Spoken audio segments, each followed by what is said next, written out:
All right, everyone. Good evening. Welcome back. I'm Professor McCoy, and this is Hogwarts Legacy. For perhaps the last time. We'll see. Then again, I also might just wander on back and do some, hey, look, both level 38.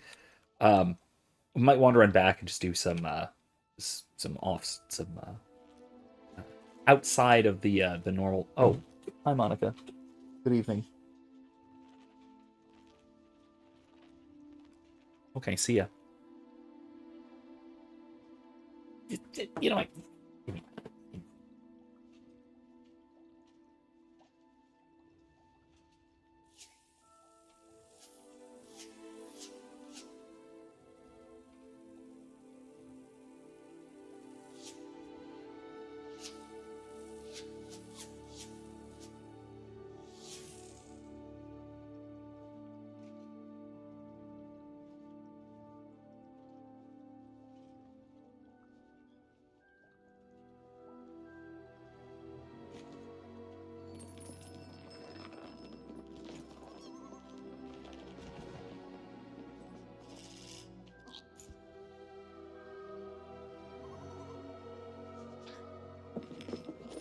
Okay, welcome back. Sorry about that. You know, Monica, she's at that age where she's uncontainable. You know, she's like 20 months, 21 months, something like that. I can't, not quite two. And she's getting there. She's at that age where she's coming back. That she's at that age where she's coming back. Okay, I see. And she thinks it's really funny. She thinks it's really funny. Really funny. Look at this funny face. Yeah. All right. Good night. Oh my I gosh. just have to shut the door because she. You might. Yeah, maybe. Now we're just gonna hear pounding. Oh my gosh. Anyway, this is my previous off-stream playthrough character to my Ravenclaw character that I played through before. But that's not us. We're playing Soren. And it looks like, if I'm not mistaken, we'll probably finish the game tonight. At least finish the main story, and then play around a little bit. We'll see. We'll see how things go, and we'll see if the game absolutely heckin' crashes itself because of all of the cloaks. Because that's a thing. Because I mentioned this before, and I mentioned this primarily back when Adurus. Yeah, I could use some more Adurus potions and maybe some more focus or Maximus.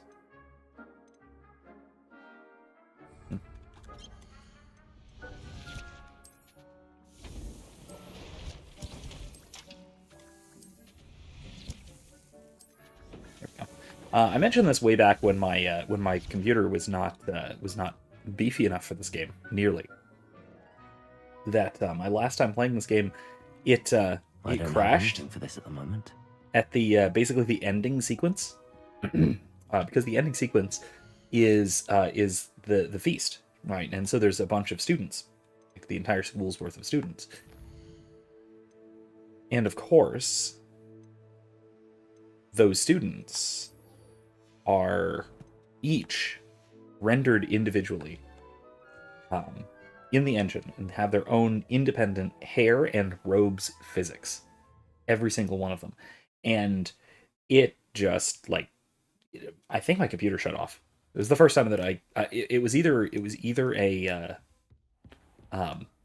it wouldn't even crash to desktop, either it completely just froze, or it might have just turned off my computer. Like from overheating, like safety features kind of thing. I'm not sure. It was nuts. Hopefully there is not such a problem now that I've upgraded substantially. That said, I have not upgraded my video card. So it might still be a problem. But no, it should be relatively fine, just because I upgraded my CPU so significantly, and I've got a lot more RAM. So it should do fine. It should help. But you know what? We'll see. We'll see how it goes. Should be fun. regardless of whether it crashes everything or not. Excuse me.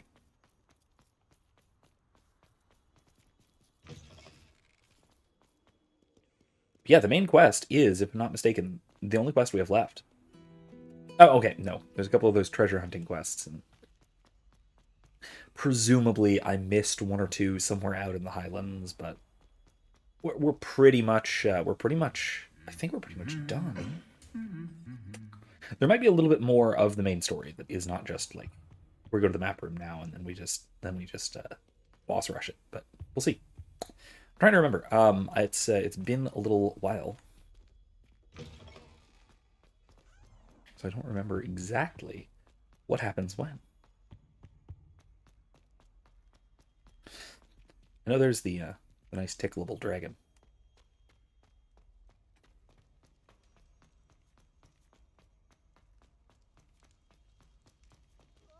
Anyway, unlike last time when I was talking a good bit about gaming stuff and nerd news, if you will, there's been a lot, even in just the past 2 days. There's what? Oh, it was house elf. Okay. There's been a lot of call it political news, even in the last couple of days. One being that the Epstein client list is due to be released. Parts of it have been, and parts of it are being delayed. What looks like another couple of weeks. They're delaying and delaying and delaying. Basically, I'm sure the delays are to either mess with it, like alter the list, or at the very least for people to prepare for the fallout, because the people on this list know they're on the list, and they presumably know that it's going to be released and that it's going to be really, really bad for them. And I mean, quite frankly, I hope it will be like bad in terms of like violence for them, because the people on this list are incredibly powerful people, not in any way a good way, and are, now we know with certainty, heavily involved in child trafficking. So yeah, look, if angry mobs form with their pitchforks, torches, and wood chippers, so much the better. Because we all know that the actual, like, the legal criminal justice system is not going to do anything to any of these people. So, whatever. So, you know, if people do something about it, great.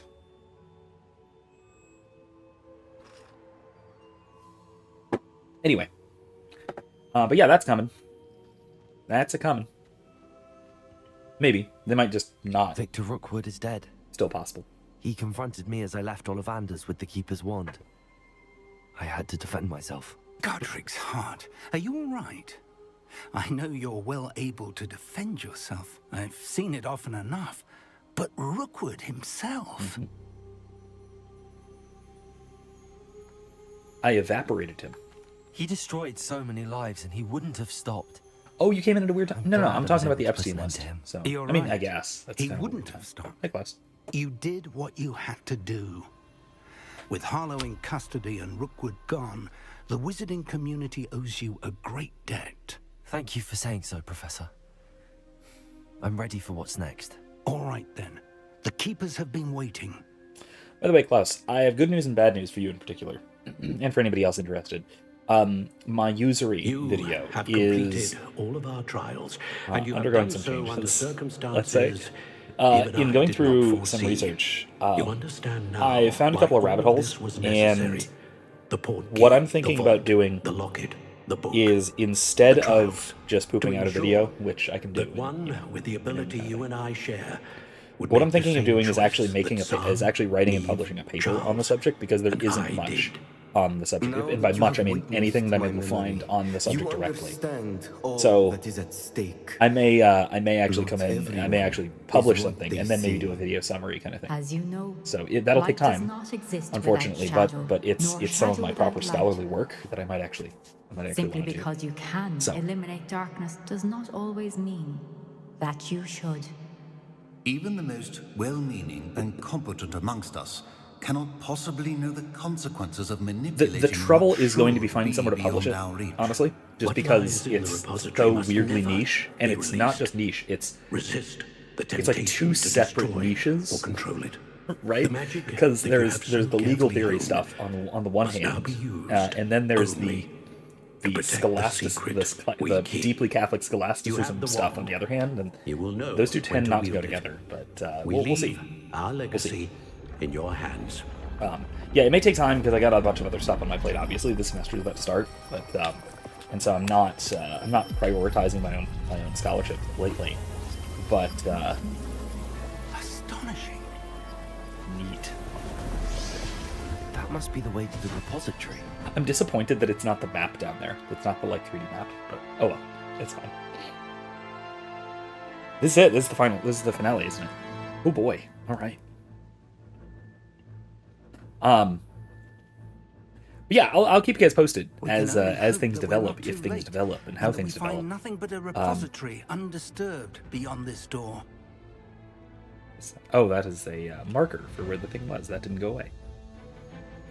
Oh, all right. Let's do this. This is the final sequence. Yeah, so we're right there. I stopped right short of the end last week, didn't I? Oh yeah. All right. I mean, to be fair, there's enough post game content for me to dick around for an hour or two with you guys. So it's no incursion big from deal. below. I fear they may not. Although, if they don't now, I can assure you they will in the future. Were No. you able to reach Professor Weasley? I was. Hopefully she and the others will arrive soon. They know where to find the door through which we entered. Oh, well, okay, that's good. So the other professors are coming. That's always. Oh, hey, look. Damn, Goblins. the goblins. I wonder if Ranrock is here. Let's go. It's always the gobos. Isn't it? If his loyalists are here, he cannot be far behind. You and I have faced worse, Professor. Search the area. Must be here somewhere. We must be getting closer. Renrook, we'll be pleased with our progress. Defender! I won't rest. More of them! Confringo! Rather unwise coming with that. There you are. Let me down. Incendio! No. Most of them unforgivable.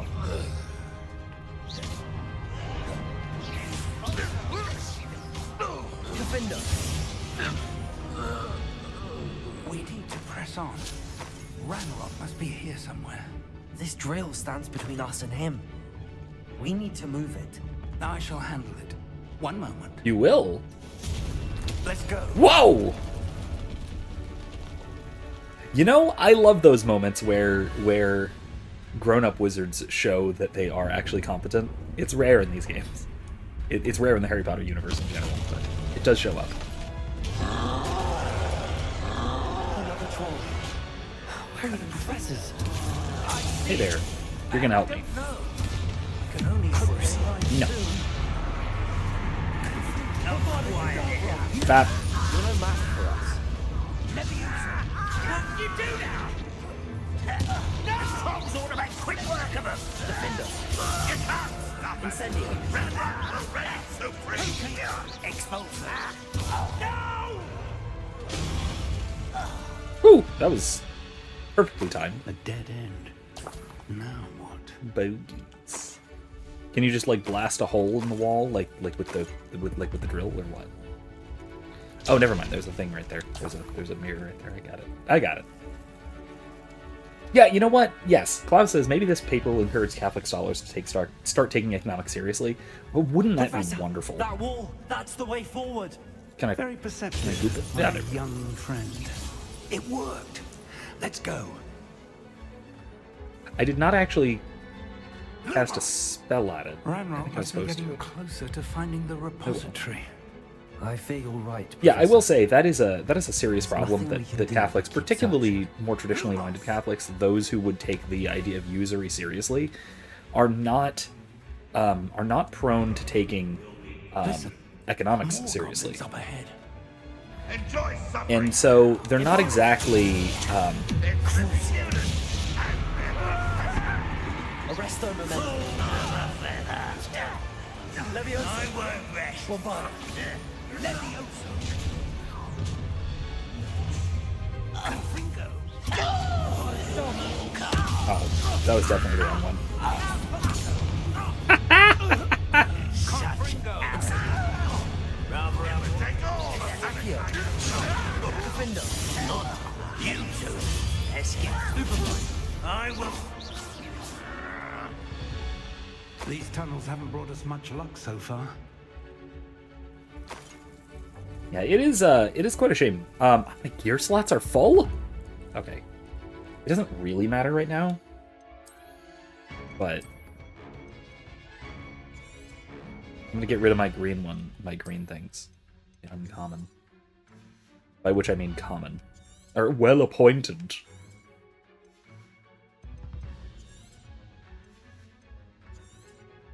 It's what? Well appointed, superb, extraordinary, legendary. Can't it just be like... Can it be normal? Like common, uncommon, rare, blah blah blah? Whatever. Whatever. That's fine.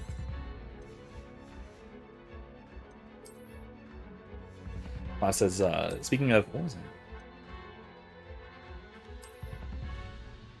that? That's unbelievably tacky. No. Unfathomably tacky. Anyway. Yeah. Anyway, so Klaus says, speaking of traditionally minded Catholics, what do you think of people like Father Ripperger who claim that Harry Potter is full of genuine spiritual threats? I think that... okay, so they're wrong, first of all. They're definitely wrong. Because Harry Potter is a Christ figure. I've talked about this before. He's absolutely a Christ figure, like without any reasonable doubt. Incendio.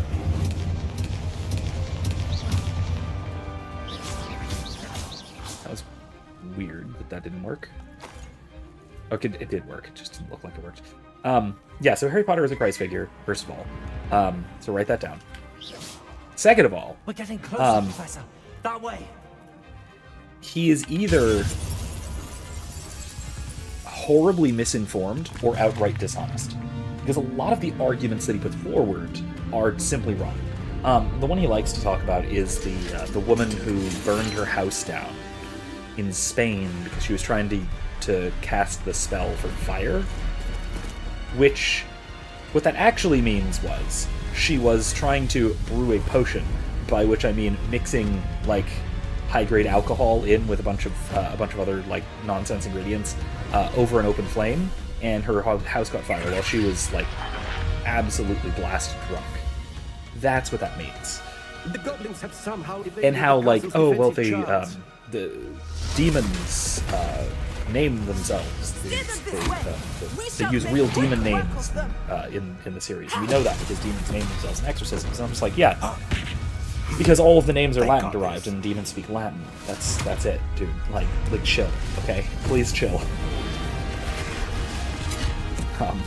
And a lot of the names that he mentions are not actually names from the series either. Anyway, so it's so much nonsense. Time to move. We're in the thick of it now. Now, there are narrative issues and even a few moral issues with the series. Whee! Professor Hecat. Thank you, Professor. Excellent. There are a few moral issues with the story, like that it does really like glamorize rule breaking, which is one of the big things that often gets. Incendio. Rather unwise. More of Ranrock's damn loyalists. Let's get this over with. You won't do. What an unfortunate disappointment. Very honest. Sad. Really, it is. Glacius. Yeah. Look out! Another troll! This one's worse than the last two!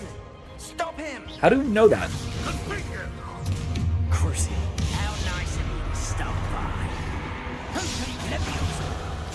Professor Fig, aren't you going to leave some for the rest of us? We couldn't be happier to see you, Professor Sharp. Ow.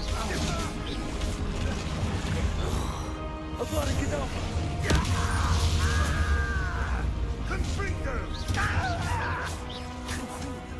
Defender! City! Not quite. Kill spells glance. There we go.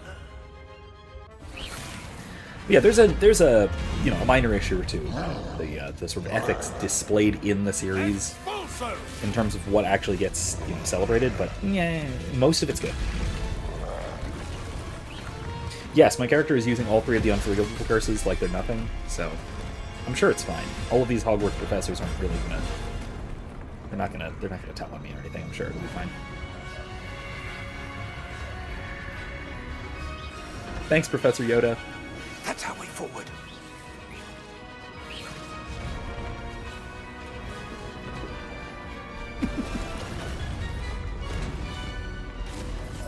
It's one of those newfangled laws at this point. Like, honestly, in terms of wizard culture, the unforgivableness of the unforgivable curses is like less than 200 years old at this point. So, whatever. I'm sure it's fine.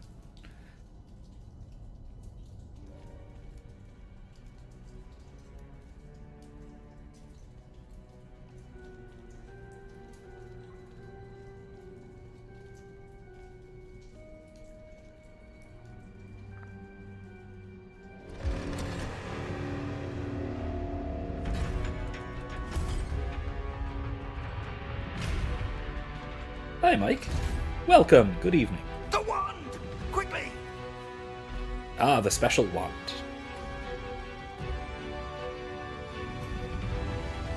Do I need to fight them, or do I just need to wave at them? Ooh, it's doing its thing.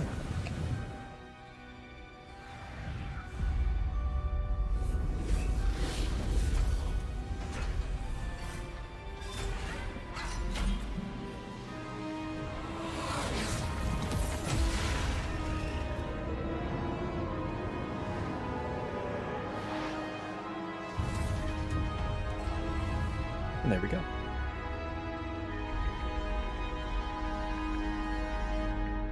Soren is nothing if not utterly pragmatic. Now he is. If you're familiar with any of my kind of stock NPCs that I often use, Soren is the son of Stefan and Adwar. I can't believe this is it. The repository has been Mike, you under have the encountered castle them. for Klaus, hundreds you of haven't years. yet. But they may show up. There is a Star Wars version of them. Think of all the pain that created it. This is what Miriam, George, your friend Lodgok, and countless others died for. Miriam believed this forgotten magic could be used for such good, but she did not know the risks. She did not see what the Keepers have shown you, what Isadora showed you. You are now the Keeper of whatever power it holds. What do you intend to do with it? So, the power contained within here is drawn from this ancient magic, and it specifically, it is drawn from using this ancient magic to remove pain and negative emotion from people. It's sort of implied that means that this is a sort of dark magic, that this magic is the pain that has been removed, but also not really. It seems like what's actually wrong here is the spell being used, the taking away of the pain from somebody, because basically it leaves them emotionally hollow. But at the same time, it's adding to that. Sorry, something else. It's also a kind of corrupting power. It is power itself. It is in that sense reminiscent of the ring, right? So, which, speaking of, happy birthday, Professor Tolkien, by the way. 135, 132, 130 something. Anyway, Professor Tolkien's birthday. So happy birthday. In heaven, here's hoping. Pray for his canonization. But besides that, there is the sort of lure of power, which is an issue. Being a keeper, yeah, I do think Soren at least would intend to open it. I tend to think that leaving these powers lie dormant is probably wiser.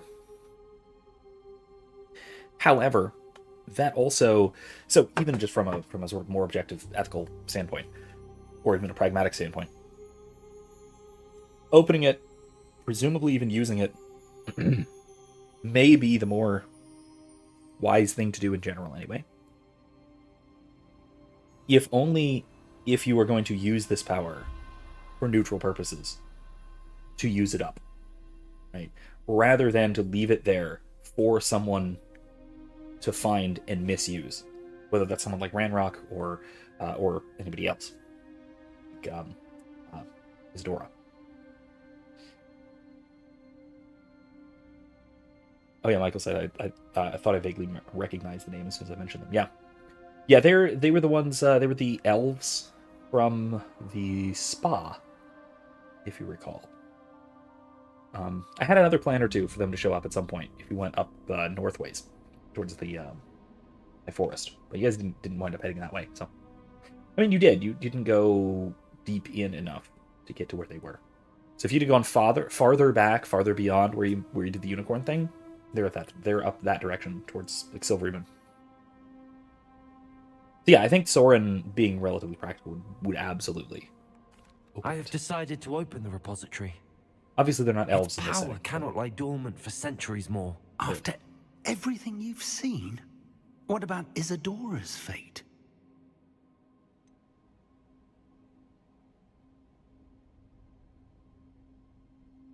I mean, Isadora, okay, she was of course using the power wrongly, but the mere ancient magic itself also did wonderful things. The village of Feldcroft was recovered from a horrible drought and famine. So the actual power itself shouldn't be kept in the world. Isadora knew she had a remarkable power to help people. I intend to use my ability to finish her work. Build upon it. But this could go wrong in so many ways. You, of all wizard kind, are wholly aware of the potential cost. I also know the promise, Professor. With all I have learned, I can avoid making the same mistakes Isadora did. I can learn to wield this magic for good. Like the rest of the Keepers. Because they did. They did before Isadora even showed up. Wizard Anyway. kind. Yeah, that was a fun game. That was good. Built this repository. It belongs to us. Enough, Ranrock. It was never yours. I've been wanting to play with this. Oh, that's not allowed. Miriam's wand. If she'd simply handed over the container, all of this could have been avoided. Foolish, self-important witch. Seems you were two of a kind. She didn't know when to give up either.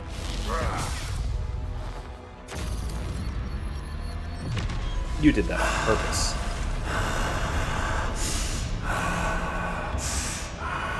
Well, now there's no choice whether to open it or not.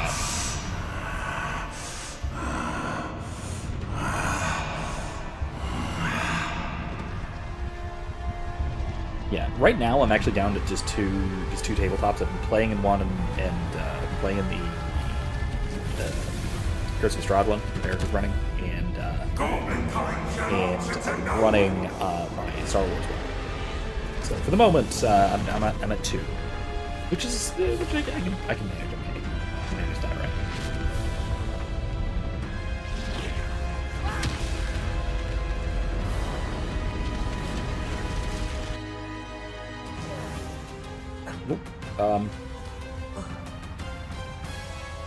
He turned into or summoned a dragon. It's actually not clear to me which. I think he turned into a... I don't know if it's actually a dragon. What the hell? Feeding off the power from the repository. Yeah, that's a problem. But we'll come back. Your beautiful magic is no match for mine, child! My spells are having no effect on the dragon. Defender. Oh, well, that'll work. Potato. Stupefy. Accio. Started the trick. Ooh, another one. Now, Ranrock. Another one. Yeah, there we go. Ancient magic moves. Yeah, teaching, other job, yeah, side gig, 2 campaigns, streaming. Oh, don't forget 3 kids, too.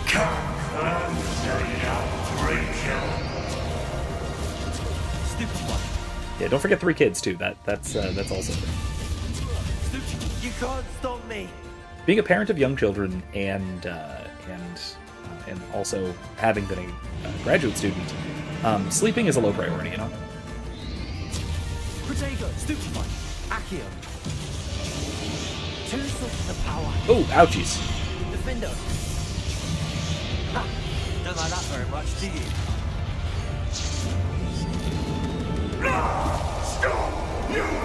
Stop! Please don't! I'm going to keep up the charade. Also, let's not forget that my wonderful wife helps immensely with everything. Everything. So, let us not discount her extensive contributions.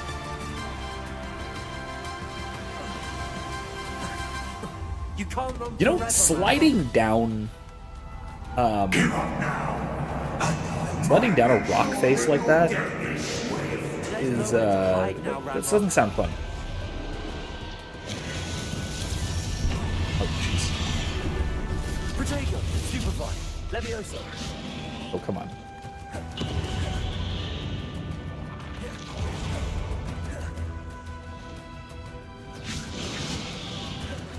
Defender. Accio. Levioso. Incendio. Come on. Confringo. Not so powerful now. Are you Radrock?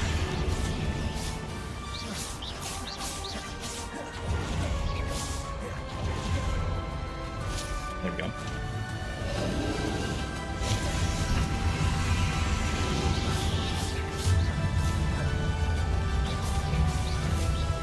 Defender. This cannot be happening. You will die. Now, Radrock. Gotta say, this is a very cool This ends here, Radrock. final boss. You think you can stop me? Defender. Accio. Come on now. Levioso. My well We'll never take this power from me.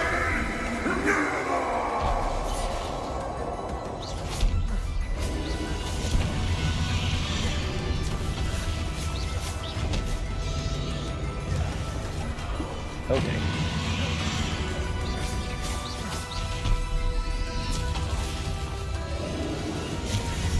Oh, I can ancient magic throw those projectiles, can't I? Oh man, okay.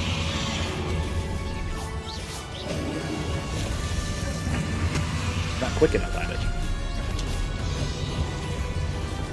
There we go. All right. This is for Professor Fig. Defender.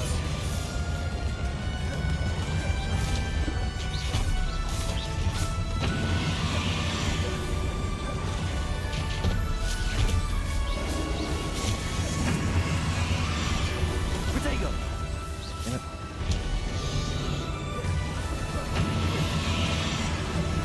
Hey, there we go. All right.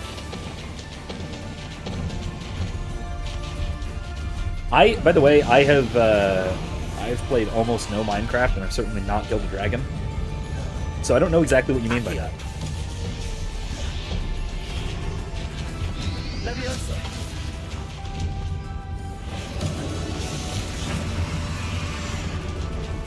Expelliarmus. Ow. I've actually been using healing potions here. Hey, there we go.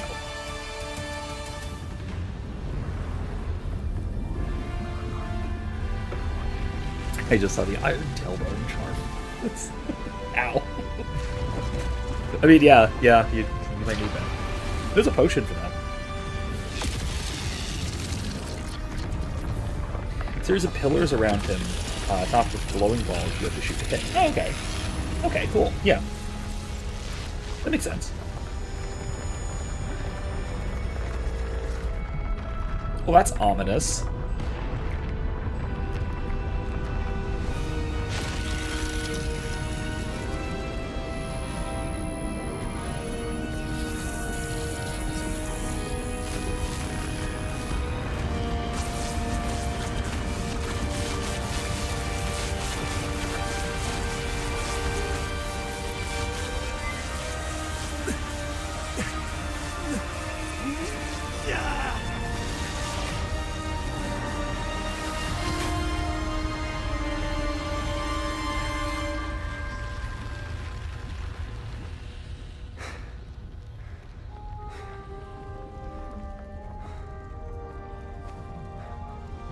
Thank you, Miriam. For everything.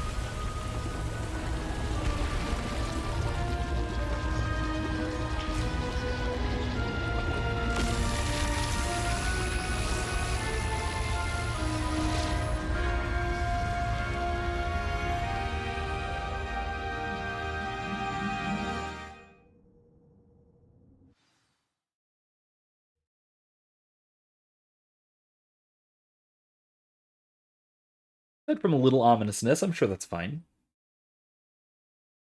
Glowing red eyes usually are normal, right? I also kind of love the implication that this takes place, like, in, I don't know, February. Professor Eleazar Fig. I dare say he was a beloved professor to many of you. Certainly a long-standing Yeah, we'll be colleague fine. to his We'll be fine. peers. A famed adventurer and seeker of knowledge. He built a reputation charging into the unknown, brazenly disregarding both discretion and safety. Providing perhaps a rather unfortunate lesson for us all. His devotion to adventure Why? was rivaled. Oh, God, that's so only awkward. by I hate dedication this. to Hogwarts. And of Oh, course, Jesus. to his wife, Miriam, whom we lost much too soon as well. Oh my God, the cringe is so bad. Oh, this is so bad. Please rescue him.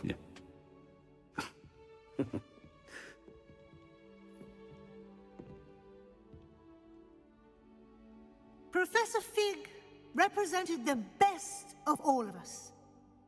I'm waiting for him to make a He skeptical could look. be deviously clever, possessed a brilliantly inquisitive mind, and was the most loyal of friends. But perhaps it was his remarkable courage, for which we will all be forever indebted to him. No, that's the Four Houses. If not for Professor Fig,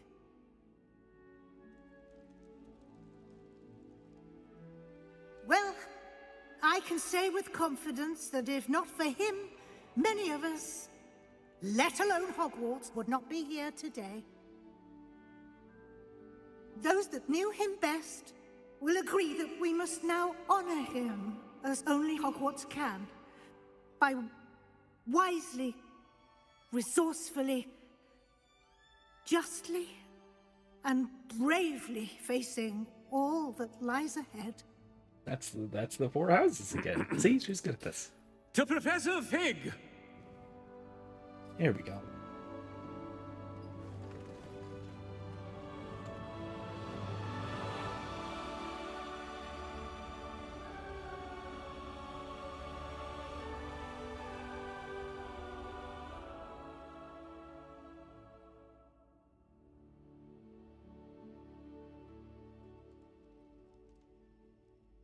Can't believe we lost Fig.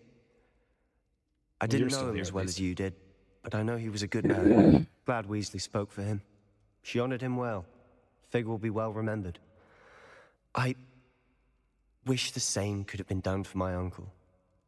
I wonder if there's a chance Anne would meet me. Sebastian, I can't imagine what you and Anne are going through. Perhaps you'll hear from her soon. I hope so. I'll let you know. Sebastian, there's something you should know. It's to do with Victor Rookwood. I heard a rumor that he confronted you outside of Ollivander's. Sounds as if you faced quite a fight. The rumors are true, and I did, but it's not that. Just before Rookwood attacked, he uttered something familiar. The same words Anne heard before she was cursed. Children should be seen and not heard. Wait, what are you saying? It wasn't one of Ranrock's loyalists who cursed Anne. It was Rookwood. It was Rookwood all along. This can't be. It was the Loyalists. It's always been them. The night Anne was cursed, all she saw were goblins. Once Rookwood allied with Ranrock, Isadora's estate became of interest to them both. That's why Rookwood was there the night Anne was cursed. He was working with Ranrock. When he saw your sister, well, he didn't want anyone to know. So he cursed her. And she's never been the same. So cruel. Rookwood deserved what he got. Thank you for telling me. It wasn't a goblin. I suppose I owe you an apology. All this I mean, it time was a I political thought goblins were the enemy. But it was never that simple. Ominous said he's spoken with Anne. I wonder if she'll see me. By which I'll I mean, find out it the was somebody said who word was when I know politically more. aligned with the radical faction of Ranrock's loyalists. Now, and so why that matters is that cuts across racial lines, so to speak. Just like, any other kind of racial supremacist ideology cuts across racial lines to some degree. Ranrock's loyalists are a pro-goblin political faction, but they're not composed of every goblin. And there are non-goblins who are allied with them for either their own practical, pragmatic, whatever purposes, or political purposes, or for whatever else, right? They could genuinely believe that goblins are oppressed by wizard kind, etc., right? That sort of thing. They could be useful idiots, in other words. But in any case, right? So this is basically how these sort of racialist ideologies work. It is not, even though it tries to be, it's not representative of the entire people group. And it involves or includes people from outside of that people group as well. And so it doesn't cut so neatly across racial lines. Because what we have here, if we want to take the metaphor into the real world, we've got Sebastian. Hates goblins because of something that someone associated with Ranrock loyalists, the goblin loyalists, did to his sister. Right? If we take this into the sort of present world, strip away our veneer of allegory, what we have is something like this. Sebastian is essentially something like a white kid whose sister was hurt at a BLM rally, and so he becomes radicalized and racist against black people in general because it was done by BLM. Right? Now, he could, of course, realize in a sort of natural way, in a kind of rational way, that BLM does not, strictly speaking, represent the race of black people, obviously, nor is it composed entirely of black people, right? And so you can have this animosity, justified animosity, towards a radical political faction like the Loyalists or any other kind of racialist group, without it turning into racism against that group. However, it can easily turn into racism against this group, and this is why there's some really good nuance to this here. Now, he, like I said, he could realize this, or he could realize that she got hurt by somebody who was not black, right, at the BLM rally, right? And so he could realize that, wait a minute, maybe it's this group, maybe it's this ideology that I should be blaming, and not a race of people, right? Now, you know what? It's hard to blame him for not figuring this out on his own. He's 15, 16 years old, whatever, so I get it. Right? High school age kids tend to think of things in relatively simple and straightforward ways, so fair enough. But it's a really interesting allegory for this kind of dispute. And it's done with a good amount of nuance that I actually appreciate. I actually really like. Okay, congratulations.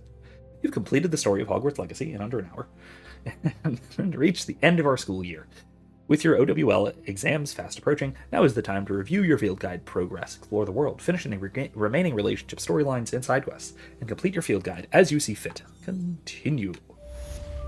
All right. In the shadow of revelation. Do I have mail? I don't. I have gear, though. Found some new junk. And non-junk. Maybe non-junk. I don't know. I have challenges that I've finished. Aha! That is a cool necklace that I get for completing the main story. Ooh, the Lucky Leprechaun. The full Lucky Leprechaun outfit. The coat. I get if I complete 3 more side quests. What side quests are there? I mean, there's these 2. Do these even count? All right, you know what? Screw it. Let's do it. Let's do this now, because I want to give it a shot. This would be Henrietta's map, inventory. Henrietta's map. Oh God, where is this? Okay.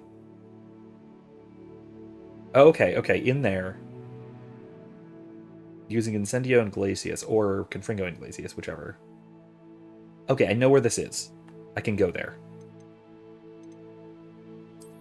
Okay, I think I can actually go there. I should be able to find that. Oh, hey, look, in the Shadow of Friendship. Never mind, I'm going to speak to Sebastian first. We have the Undercroft to speak privately. Let's go to the Undercroft then. Oh, wait, Owl Post. Never mind. Why do you lie?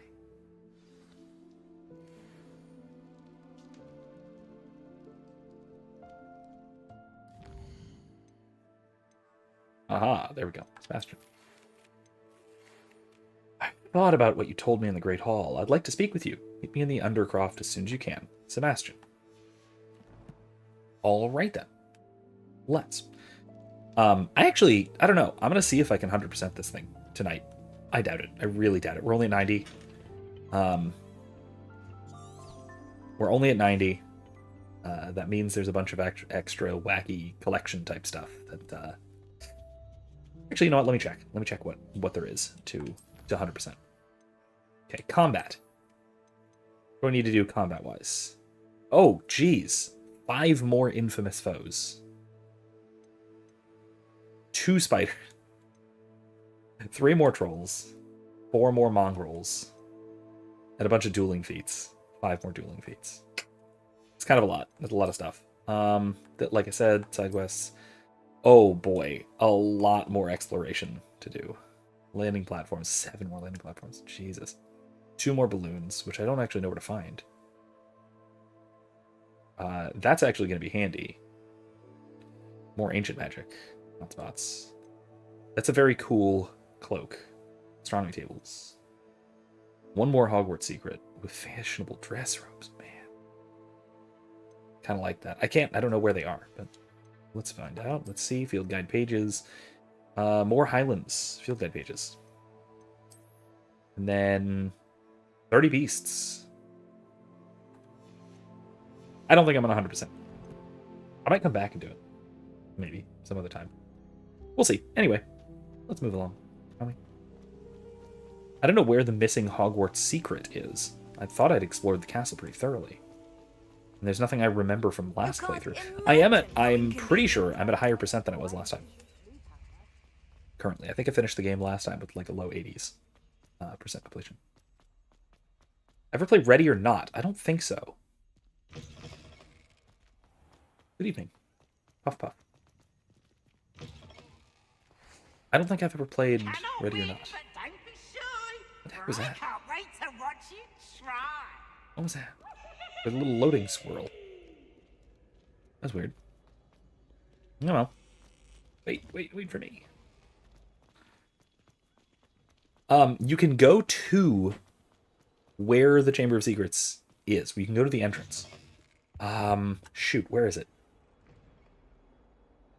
3rd floor. Bathrooms. Ready or Not has Hogwarts vibes. Huh, okay, interesting. I'm gonna see if I can find where it is. If somebody wants to look up a map for it, let me know. I'll show you guys. I did find it at some point. It doesn't tell you what it is, obviously, but you know, we outside the game know. Basically, there's a sink, and it says that it has a little snake inscription on it, and it's the same like that round sink thing as it's depicted in the films. wonder if I can find it. I kind of want to. I think I have. I think I have stumbled upon it at some point. I'm trying to remember exactly where it is, though.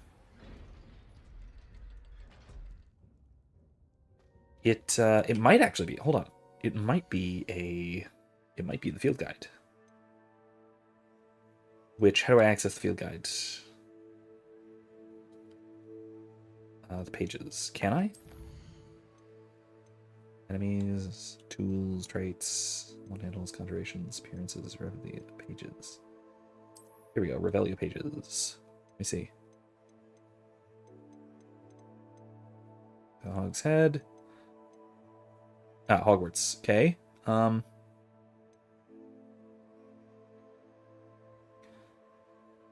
That?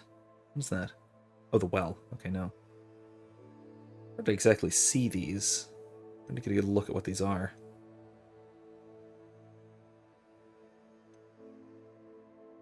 Prefix bathroom. Wrong bathroom. Trophy room. Excuse me. Is it? No. Caged bathtub. Chase students. Okay, that's not it. It's sinks. Again, it looks just like sinks, but here it is. Here it is. This. Slytherin's sink. Scratched into one of the copper taps on this seemingly ordinary sink in a girl's toilet is a small snake. No one knows what it means. But I can't like, it won't tell me where it is, unfortunately. So I do want to go find it. Oh well. Maybe at some point I'll go find it. I don't know. I'm glad you came. Sebastian, I've received your owl. What's happened? Ominis spoke with Anne about what happened with my Uncle Solomon. She believes I should pay for what I did, but she won't turn me in. She said the guilt I'll have to live with is punishment enough. I'm so sorry. But I'm glad you know that you can at least try to move on now. The thing is, I think I've lost my sister. My twin.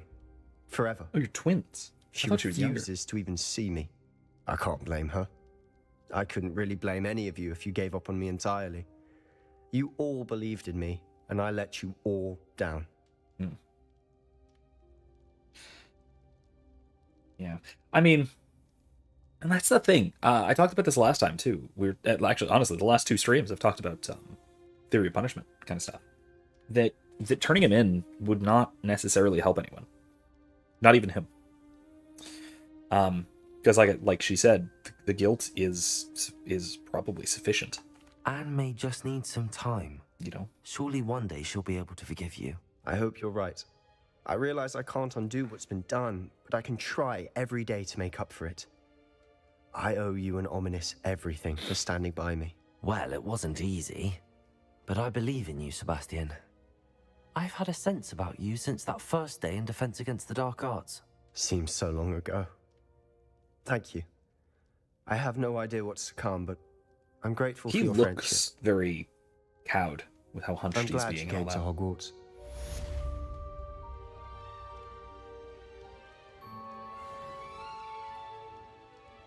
I might actually hit 39, but that's it. Interesting. Is 40 might be a level cap. If not a hard one, it might be a soft one.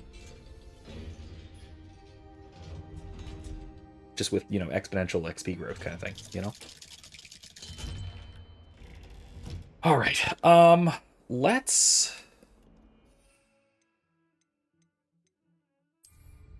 Actually, you know what we're going to do? That's invisibility. Where's Felix Felicis? Oh, it's down there. Okay.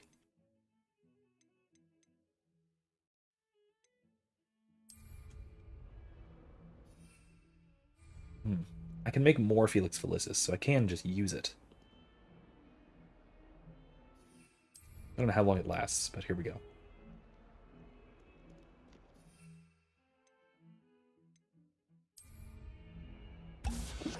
Hey! What does it do, exactly? Revealing locations of large loot chests on the minimap for one in-game day. One in-game day. Which lasts how long? 48 minutes. That's not bad. Not bad at all. Alright. Well, there's a chest. It's above me. Let's go and find it, shall we? Further up. How do we get up further? Oh, I know. Over here.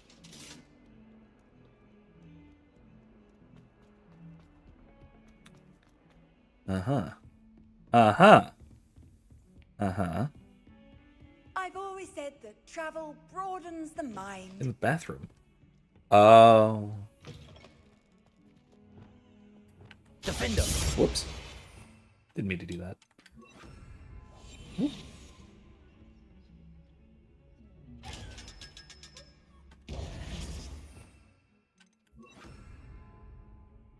It looks so violated. Sploosh. Alright, moving on. Alright. Let's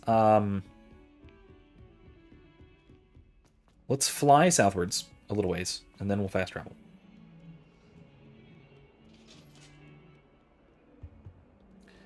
Michael says it makes me think of Raya Lucaria, Elden Ring. I have not played Elden Ring, so I couldn't tell you.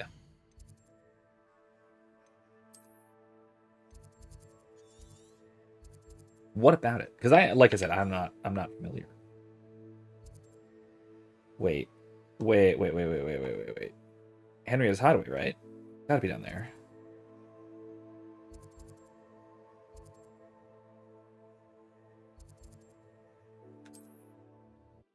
Oh, it's a mage school. Okay. Okay, that makes sense. I mean, honestly, these days, a lot of magic schools take their aesthetics straight from Hogwarts. Hogwarts is almost definitive of what magic schools look like these days. What are you up to now? There have been, obviously, there have been other like magic schools that have been around before Hogwarts, before Harry Potter was written. But this one, let's see, right? That looks like Henrietta's Hideaway, right? I think, right? Maybe.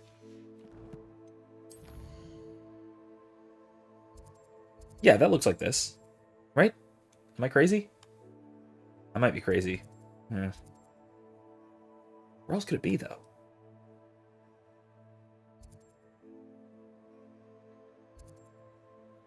Let's try it. Let's see. Let's mark it.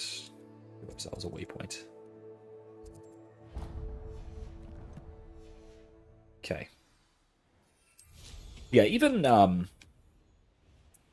to think of what was the other example I was thinking of. Oh, Strixhaven. Strixhaven from D&D. Revelio.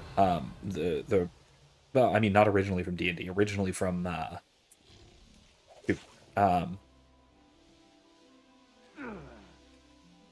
the heck is this? These rocks have seen better days. The Hippogriff. They come after me, they'll rest in 10 graves. Oh, hello. You come to the wrong place, child. Depulso. Whee! Arrest them. Stop that at once. Leviosa. You snuffed out Ion. Confringo! Bombarda. You pay for what you did to Harlow. Confringo! Don't go down easy. Here to show me some dark magic, are you? Imperio. Yes. I am Crucio.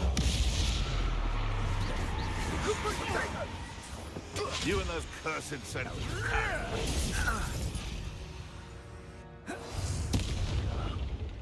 Oh, he exploded. That's horrific. I love it. What is this? Zap. What just happened to me? Anyway. One less poacher in the wizarding world. Yeah, Strixhaven, among other things, there's a lot of things that that sort of borrow or readapt the Hogwarts aesthetic. Aloha Mora.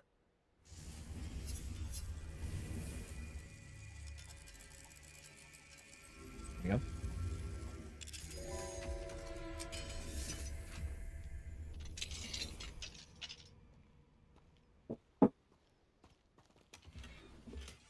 Okay.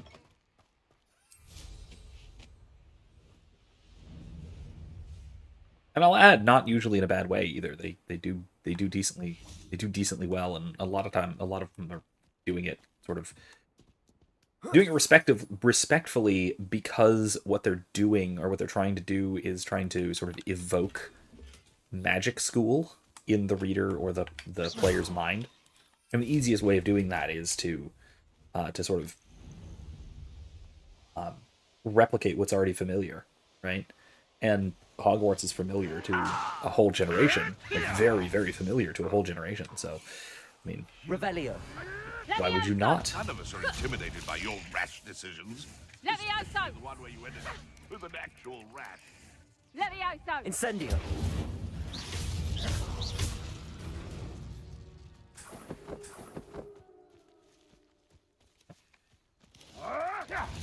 This looks intriguing.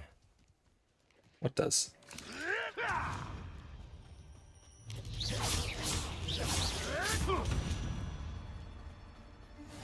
Levioso. Levioso! What have you done? Accio. Incendio. Get spootered. Oh, it's down in the cave. I see.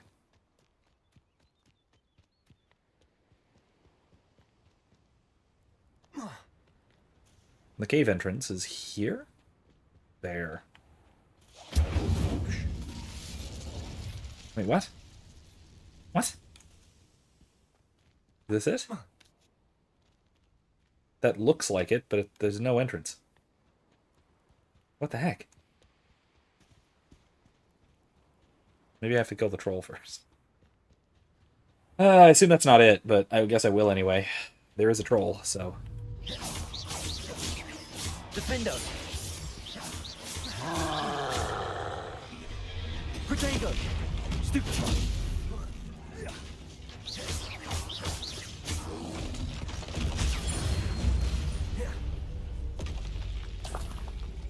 There we go. Accio. Levioso. Defendo. There we go. Taken care of. Revelio.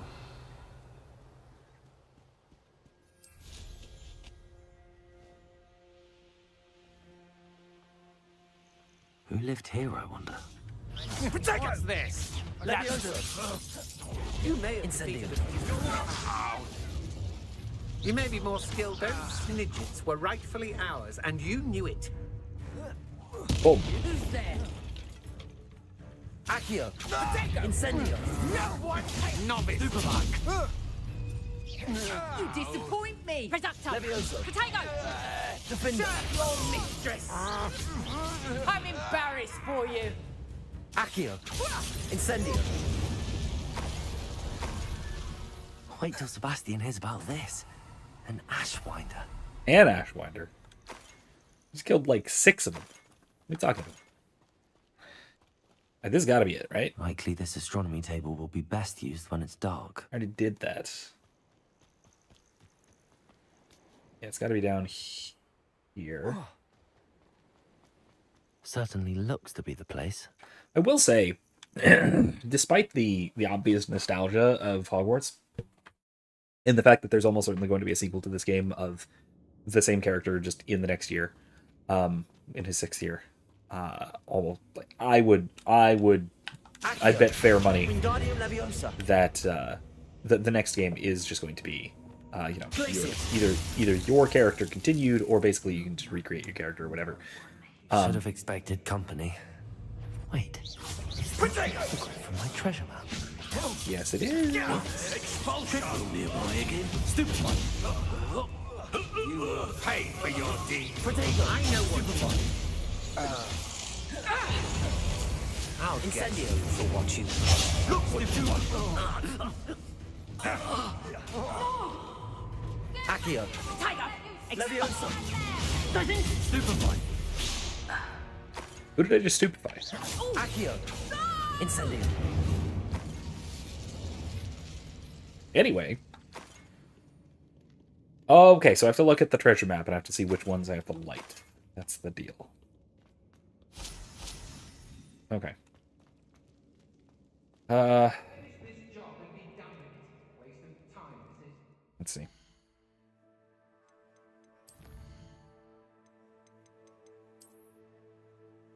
Okay. 3 and then that one. Okay, easy peasy. I can remember that. Glacius. Conveniently, it's none of the ones that are already lit. Why would you do this to me? Confringo. Not that one. Oh, Jesus. Glacius. Confringo. Not that one. Glacius. Confringo. Come on. Glacius. And then that one.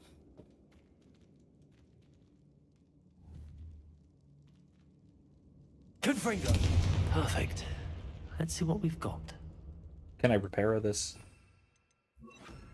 Reparo.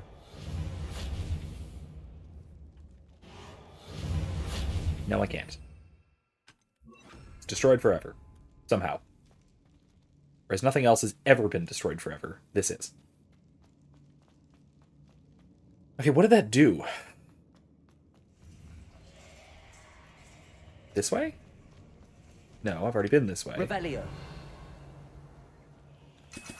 Need those, I guess, now, but... Confringo. Nope.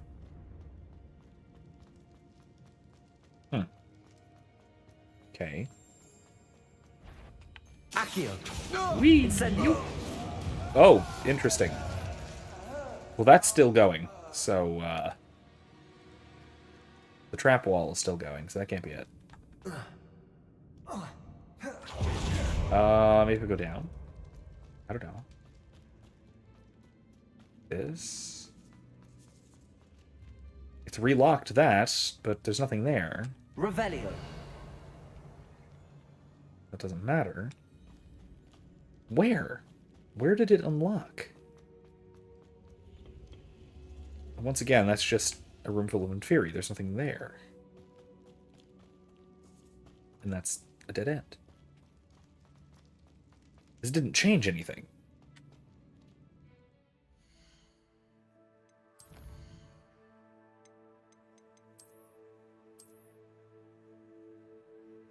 Okay, it just says to do that, and I have now done that. And it said do do do do do do do do, but then it didn't do anything.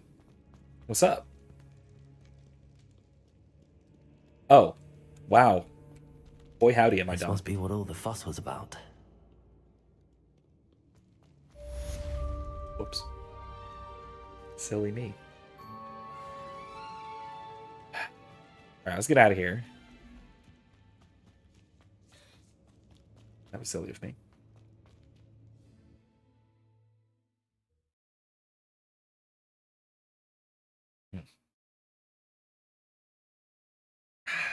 Alright. Well. Okay, so I have one more side quest. I think I just have the one more side quest to do in the game. Wait. Blow that up, though, so that's always good. Okay. Let's check it out. First of all, let's check our stuff. We're almost full, our gear slots, so we are going to need to drop things off before we go on our next map thing. So let's collect our collections. Beady beady beep boo. Build spiders. Didn't I kill mongrels? Didn't I kill enough mongrels? One more. Wow. I need to find more infamous foes, which is fine. I can do that. That's easy enough. Let's... Oh gosh, excuse me. Let's go back to the room of requirement. Let's check our... There we go. Let's check our items. Check on our beasties.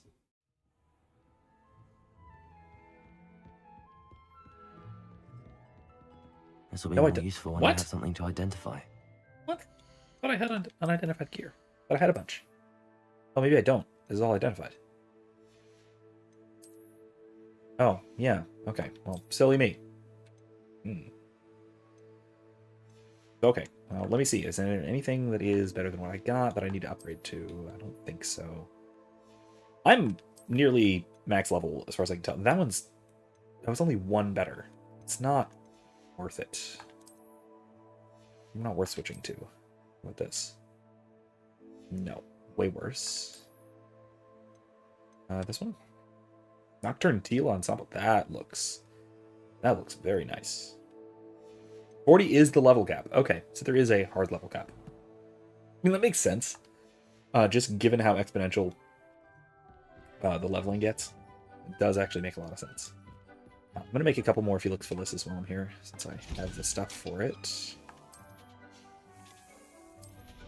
2, a 3.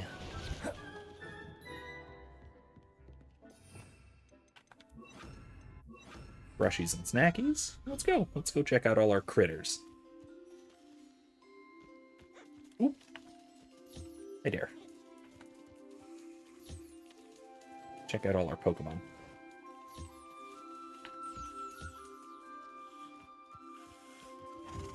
Tiny little golden unicorn, which is just delightful. Tiny little fuzzball. It's not the fuzzballest of fuzzballs. There's a fuzzballier fuzzball of Pokemon. Beast thing. The, Nifflers? Not Nifflers. The other things. Pygmy Puff. No, not Pygmy Puffs. That's the one the Weasley twins breed in like 100 years. Puffskeins. That's it. Pygmy Puffs are the thing that they bred from Puffskeins. That's right. That's everybody, right? Everybody, whoop, whoop. You can get brushies. There we go. That's everybody. Wonderful. Okay. He thinks you've made marvelous improvements here. I think so. Thank you.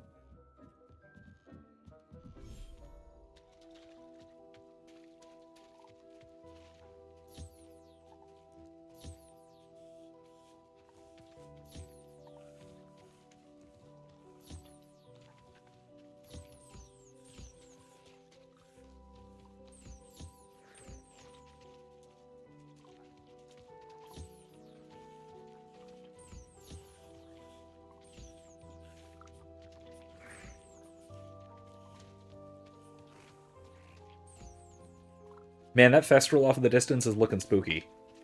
Real spooky. Hey there.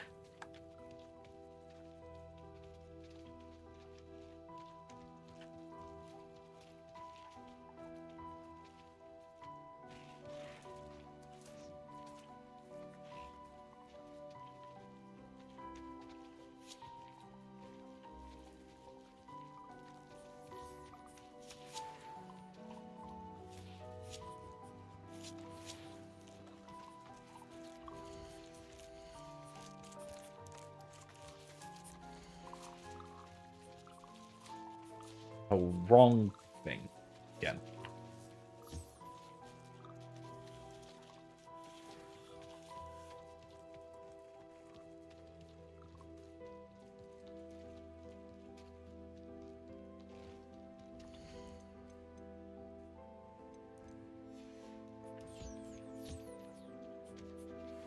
Okay.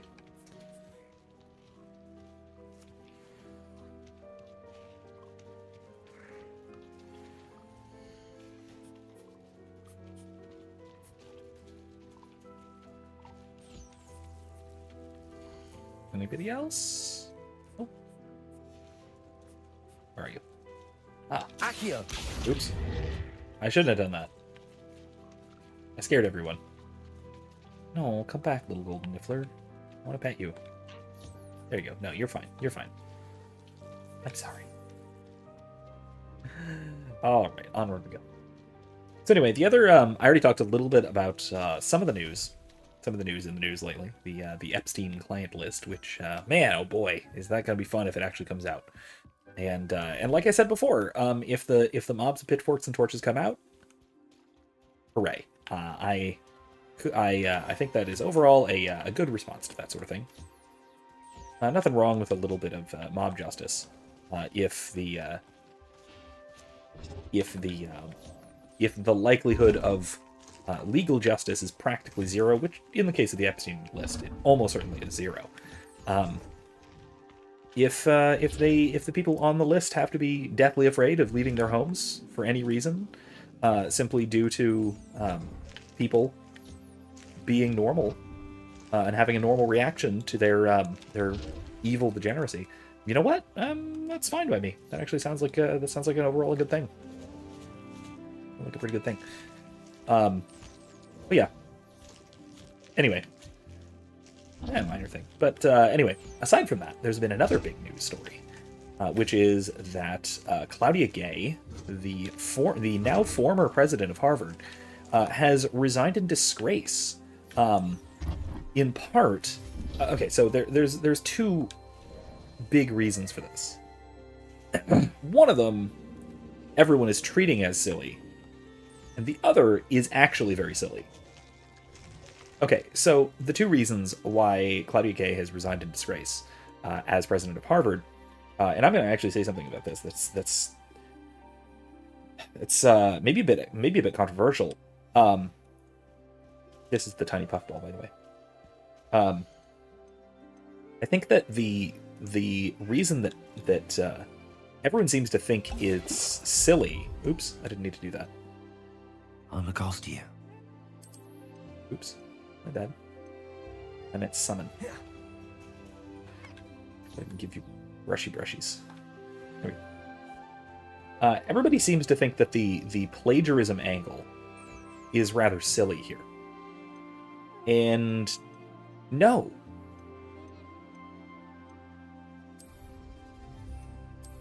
Absolutely not.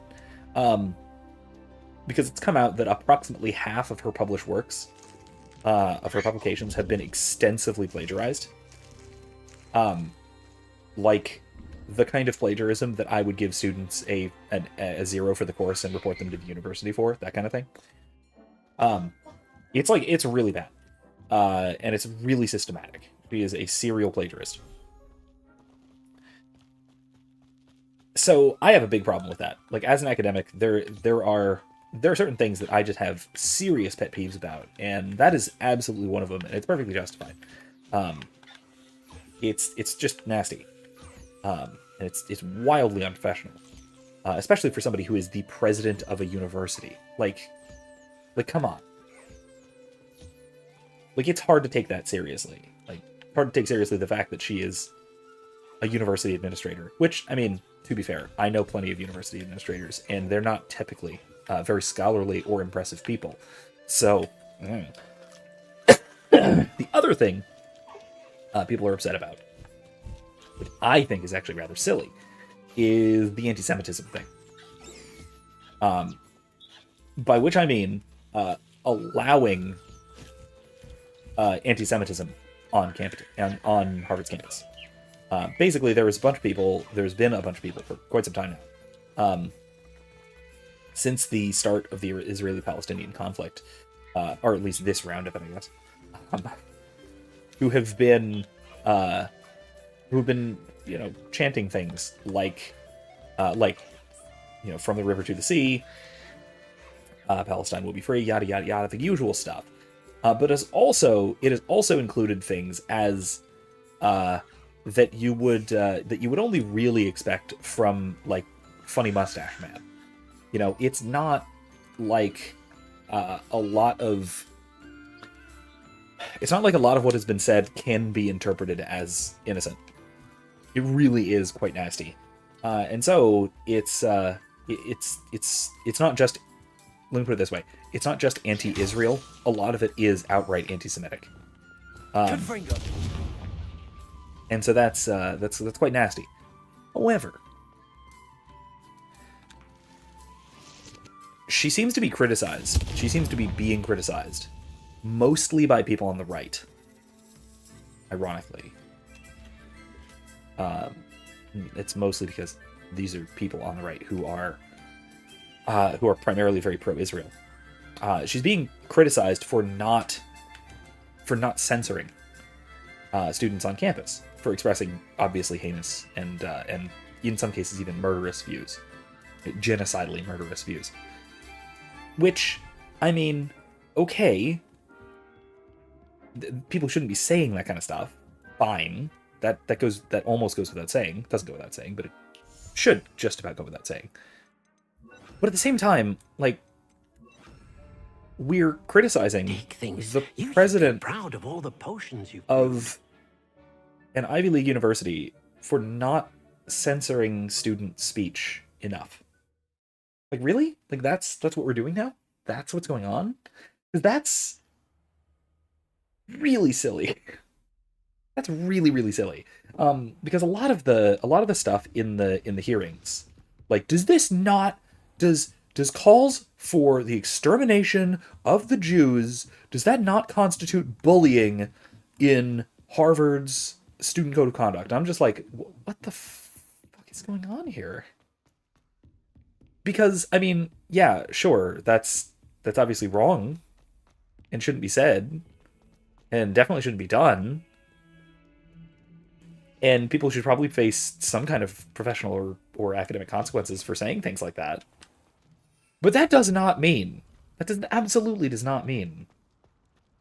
Can I not hop down? No, I can't. That does not mean that the schools should come in against students for what they are saying. You know, like, this is largely why we've been criticizing leftist universities, right? It's been for censoring speech. Because as heinous as it is, right, as nasty as, not even just from the river to the sea, but, like, you know, outright, you know, calls for the extermination of the Jewish people, which have happened, by the way. As nasty as that is, that's still not violent, right? That's still speech. And that still is not the big deal that a lot of people are making it out to be. Now, her rank hypocrisy should just go without saying, because that's how the left operates. So there is that. But even beyond that, right? Beyond the rank hypocrisy, if she is going to hold up the standard of no hate speech is banned, then sometimes yes, hoist her by her petard. Fine. Oh boy, that took a second to render. Then yeah, by all means, hoist her by her petard. Fine. I'm okay with that. But we shouldn't act like... None of us should act like this is seriously... I don't know, that she should be censoring more than she already is. Because she has been censoring already quite a lot. You know, it's not like... Revelio.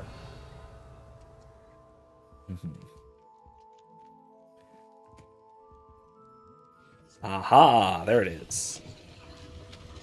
There it is. There we go. Sneaky, sneaky. What do we have here? A demiguise. Where? Excuse me? How do I get through? How do I get in there?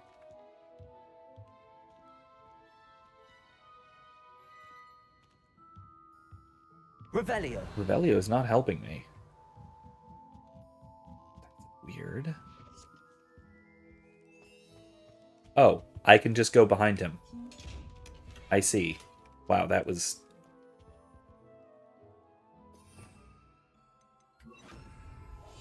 Okay, fine. Anyway, moving on.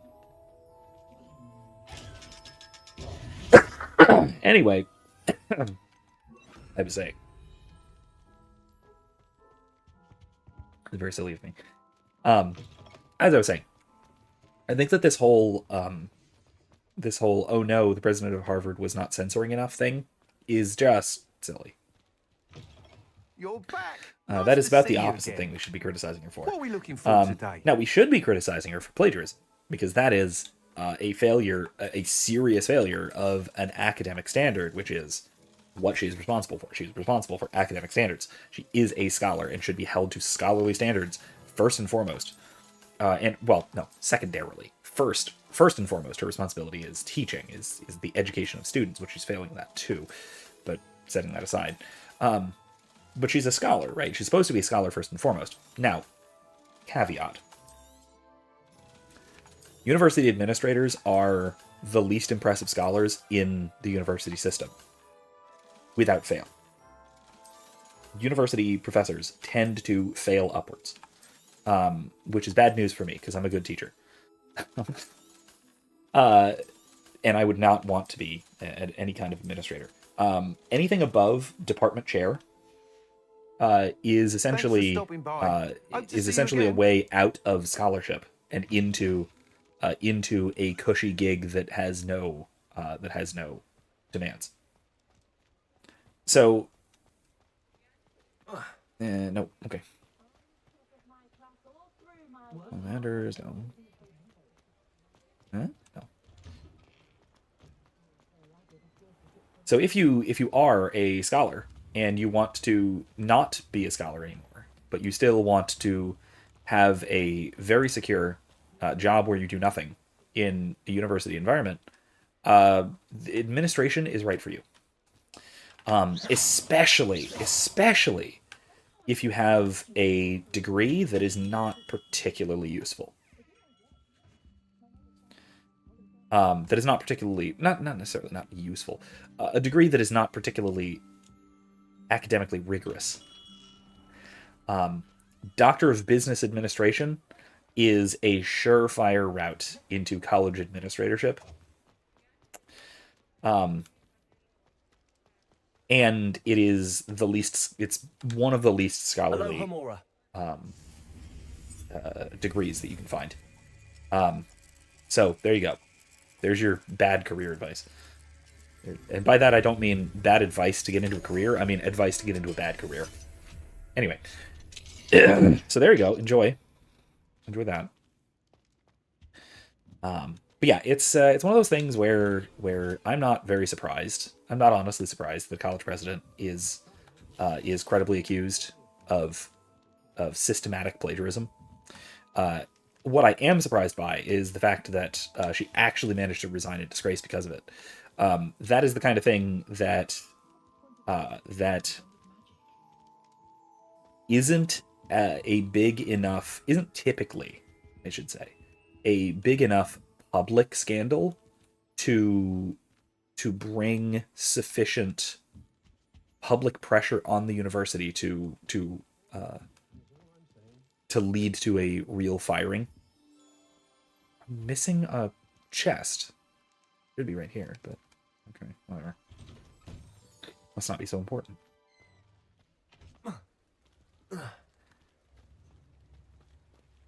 So typically, I mean, plagiarism doesn't really get punished at the oh, there you are.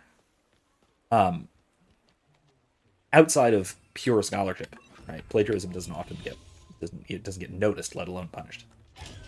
And quite frankly, I don't think that most academic publications are all that careful about plagiarism detection.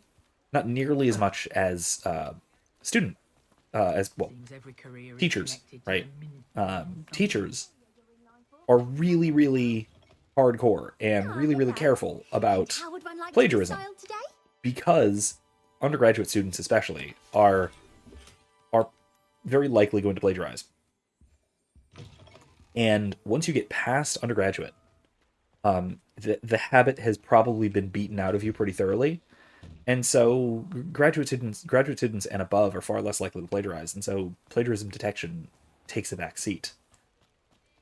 Now, looking at this sort of thing, I don't know, maybe it shouldn't take such a back seat. But now we have a fascinating new development. Absolutely fascinating new development. Where we now have major media outlets, up to and including the Associated Press, saying that plagiarism is now a tool of the right wing of I think they said right-wing extremists. They could be wrong. So yeah, plagiarism is a tool of right-wing extremists that we are wielding against academia. Like, what? Do you have any idea if one of my students sees that headline? Do you know what that will do to the practice of scholarship? Like, do you know what that will do to education? That's horrible. That is a horrible thing to say. Like, I get it because you want to head off this massive, massive scandal that is absolutely going to develop, involving a lot of high-level scholars, of probably very high-level scholars, being credibly accused of serial plagiarism. Like, all right, yeah, fine. That is going to happen. And now they're heading it off by saying, well, this is a right-wing conspiracy that plagiarists should be ousted from academia.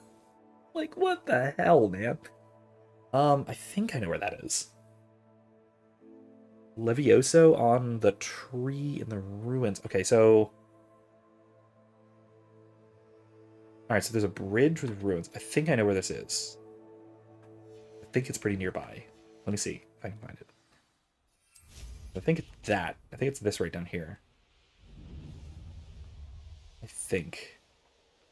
Right? That is a bridge? Or am I nuts? No, that's not a bridge. Damn it. This place has seen better days.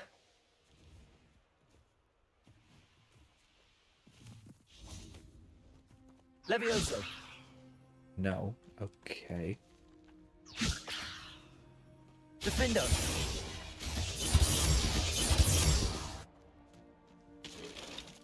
Incendio.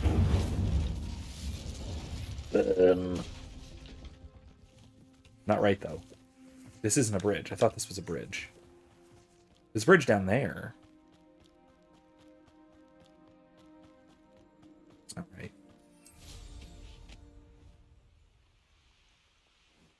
There's a bridge right here. Yeah, this is a bridge, but it ain't it. No. There's ruins just on one side of a bridge, leading to more ruins on the other side of the bridge. Papa Roll says, "Lol, sir. Standards are alt-right tools meant to lock out the underprivileged from credible participation in society, don't you know?" Could you have said that in a more Canadian fashion?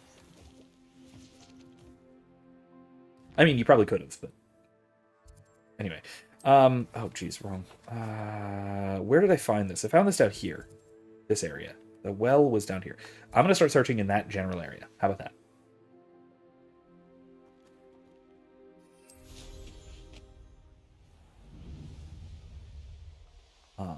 But yeah, it's... Oh, God. That's the thing. Like, if my students see that, you know, plagiarism is just a tool of the alt-right that is being used to exclude scholars of color, I'm just like, oh my God. This is going to be... Honestly, I would not be surprised if this has actual serious detrimental effects on university policies. At least some university policies. Now, I teach at a private Catholic school, and I'm in Florida, so I don't think it'll be too bad. But you never know, you know? Here's the well. The well's right over here somewhere. So maybe it's nearby. A bridge, huh? I mean, that's a bridge, but there's no ruins near it, so that's not it.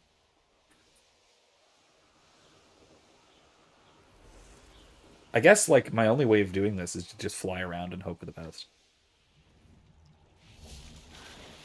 Dive into this cave. But yeah. No, it's... God, this is gonna be a problem. Like, I know this is gonna be a problem. That said, I think my only real solution to this problem, my only way of solving this problem is to head it off by basically, like, pointing out that Well, you know, I know you guys are. Somebody's going to plagiarize something, but Accio. Wingardium Leviosa. okay. Maybe I can use this to jump up there. Levioso. Oh, balls. That's not right. Do I just need to blast this open? Confringo. No. Bombarda. Depulso. Accio. No. Revelio. Yeah, there's something to that, but I don't know what. Oh. Accio. There it is. There it is. What is this place? Interesting. Really cool. Anyway, moving on. Yeah, I am gonna have to like say, well, you know, I know somebody's gonna plagiarize, but, and I'm going to tell you not to, and I'm going to penalize you for it. But you know what? You will still have career options, like resigning in disgrace from Harvard University or something like that. Wee. Yeah, I don't know, man. It's just Revelio. It's gonna cause problems. I know it's gonna cause problems, because of course it's gonna cause problems. Those are spiders. Those are still spiders.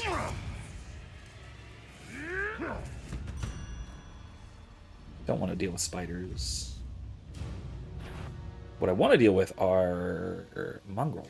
Utter nonsense. I've never heard such rubbish in Wolf all my life. puppers. I think I get more sense out of Mooncar. Huh.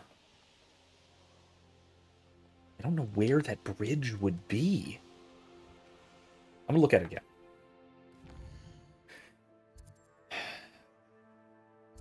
Copperwolf says that, of course, this doesn't mean the underprivileged can't meet the standards, mind you. They just shouldn't have to, eh? Oh, gosh. Okay, so it's a hell of a bridge near a windmill. Oh, okay, a windmill, huh? Alright, there's a windmill in the distance. With ruins with a tower. And on the one side of the ruins, there's that tree in the middle. Okay, windmill. I think I know where there's a windmill. Surprised Harry Potter isn't cancelled on the basis of its clearly oppressive distinction between muggles and wizards. Yeah, that has been a serious criticism. I've seen that criticism leveled. I talked about a similar criticism of Star Wars, of all things, funny enough, in my my sort of summary analysis of KOTOR 2. Was it 2 or was it 1? Might have been 1. I don't remember. It was in one of those though, where there was this article from, at this point, like 20 years ago or something, around when the prequels came out, if I recall, that was criticizing Star Wars for being basically about an aristocracy, right? This has got to be it, right? This is it? Is this Abandoned long ago. There's a tower. No, is this... Wait. There's Daracals, but that's not right either. Huh. No, there's no windmill. I think there's a windmill further south somewhere. Let's keep looking.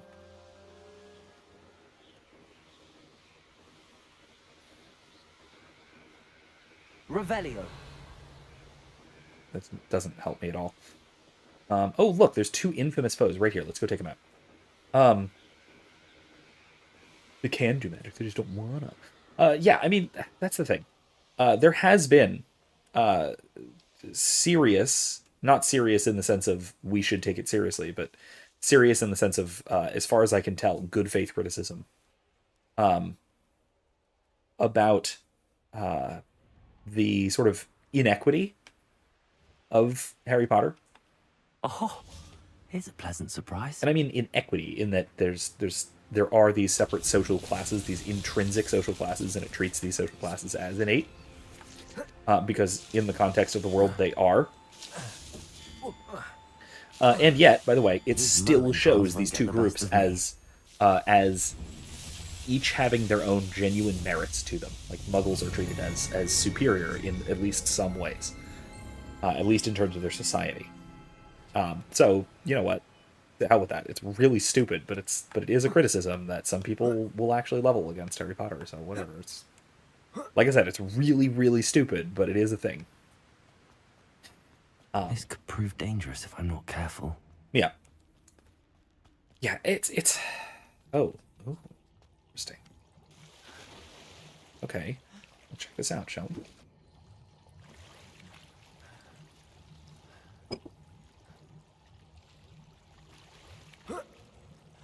This is not what I was looking for at all. Livid and frightened. Oh, he's a werewolf. Well, he's a dead werewolf, so I guess it's fine. Actually, you know, I don't know if werewolves in Harry Potter have the aversion to water thing. That's a really uncommon bit of the lore. That's not it's not always followed. It's not even usually followed, really. So maybe not. Maybe that's not a thing in the Harry Potter lore, but it would be cool. It would make sense. It would be a neat little addendum that could be I don't know, handy in dealing with them, I guess you'd say. Okay. Where am I supposed to go? This? Ah, that was very sneaky. Couple says, following from that, actually, which mythic folktale model do you think is more beneficial to human formation?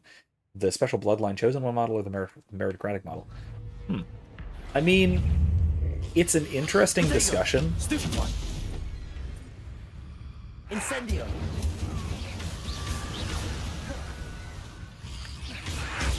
Stupid one.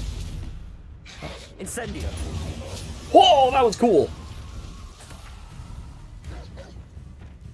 Confringo. Stupid one.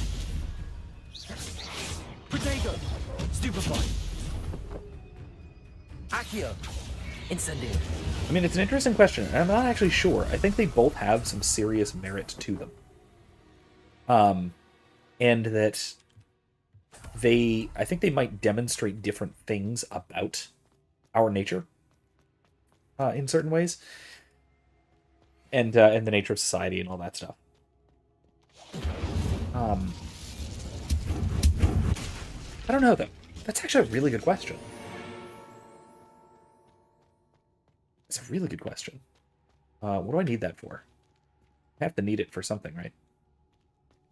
Else it wouldn't be here. Ooh, there's a way out there. Okay, that's it. Wingardium Leviosa. Cool. Levioso. I don't know. What do you think? Which inspires virtue more readily? Okay.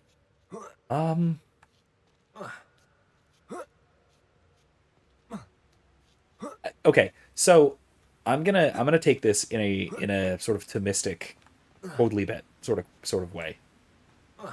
Because the obvious answer is meritocratic, right? It makes sense to say that the meritocratic type of hero story is the one that is more likely to, that is more conducive to the development of virtue or the teaching of virtue.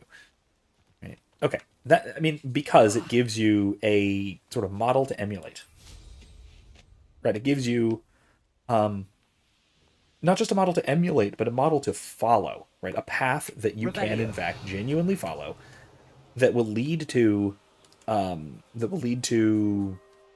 developing your own virtue in the way that you see the heroic character developing virtue, right? Okay, fair enough, cool. Something like that. Whereas you might say that the chosen one thing is a kind of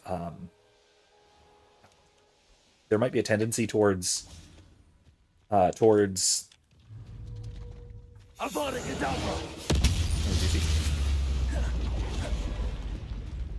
might be a tendency in the chosen one version towards abandoning the quest for virtue because, well, I'm not a special chosen one, and so I'm not likely to... Revelio. Oh god, what the hell are you? Protego. I can't even see you there.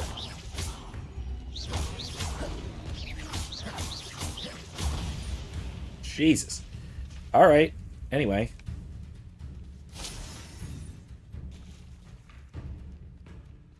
Are you another one? You are, huh? Levioso. Defendo. Anyway, so because of that, right, I think that the meritocratic system is kind of the obvious answer.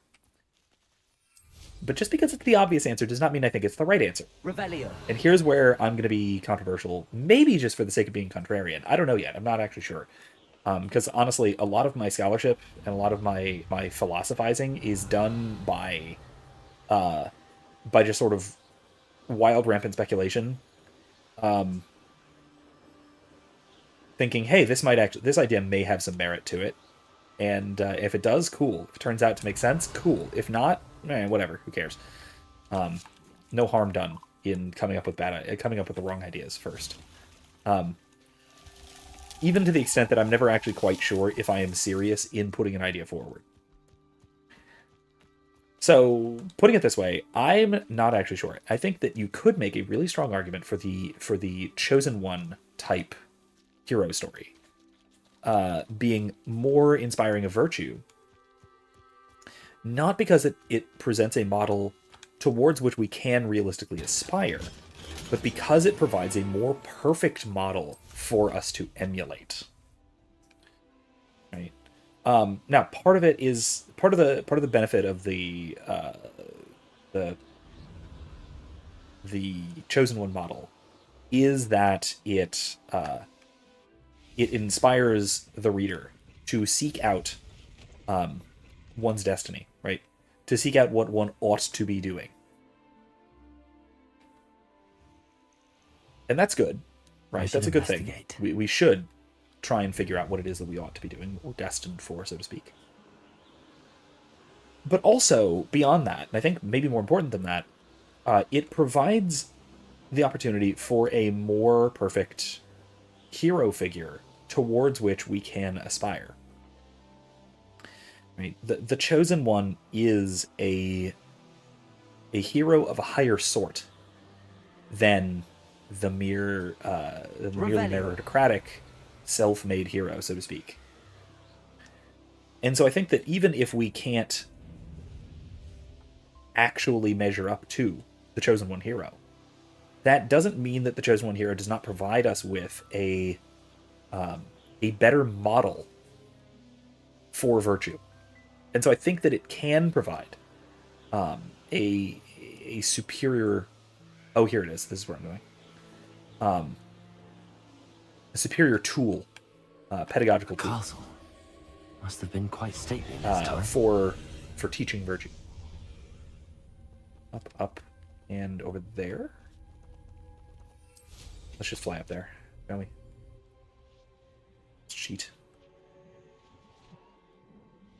Can I please collect you?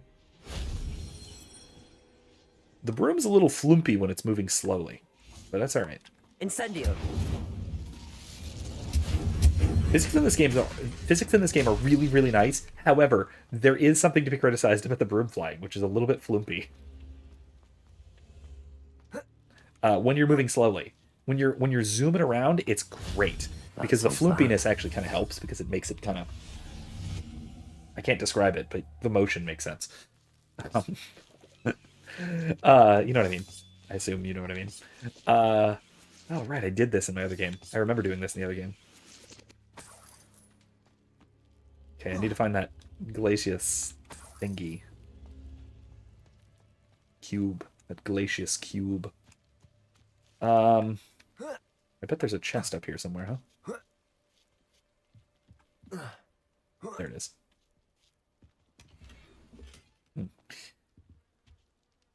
Yeah, anyway, it's see.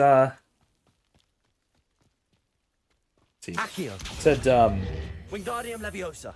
Upperwolf said meritocratic seems to inspire acts, agency, Chosen One maybe connects us to the concept of receiving grace. And I think that the receiving grace is a really good way of looking at it. Oh, where was it? Hold on. Let me write this down, because there is a perfect pair of video analyses that are relevant to this consideration, because it relates to something that I've said and also that somebody else has said. So, hold on.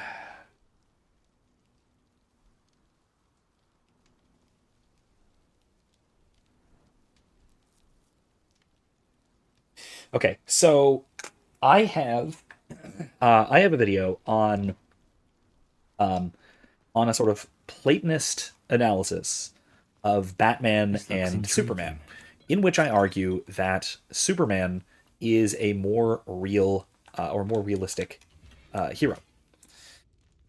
And that is because he is an instantiation of the forms, rather than an instantiation of a particular, rather than an imitation of a particular, I should say. Batman is very particular. He's very specific. He's very, what would you say? He's very flawed in a sense, right? There's something about that tree. Levioso. Whoop! That's weird. Interesting way to hide some treasure. A tricorn hat? Oh my god. That's cool. Alright, cool. Let's move along. I saw balloons over here somewhere. I'm gonna go after them. There's one. Okay.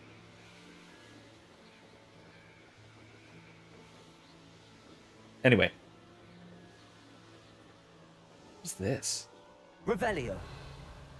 Interesting. Never noticed that before.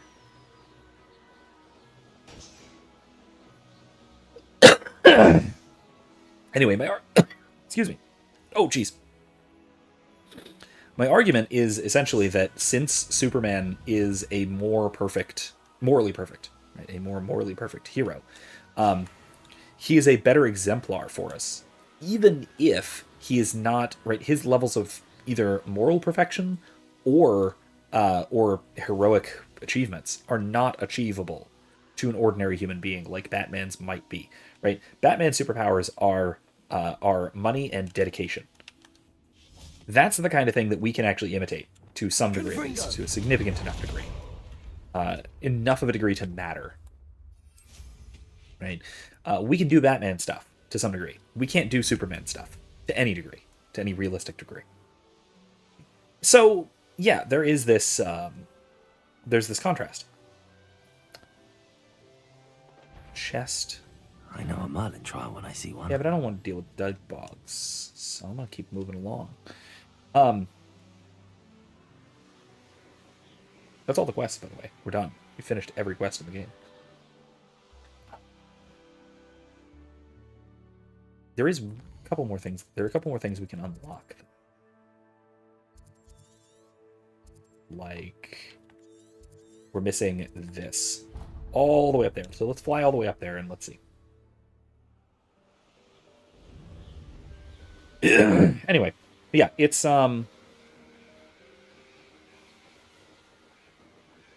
Revelio. It's that we Valley? No, I can't go that way.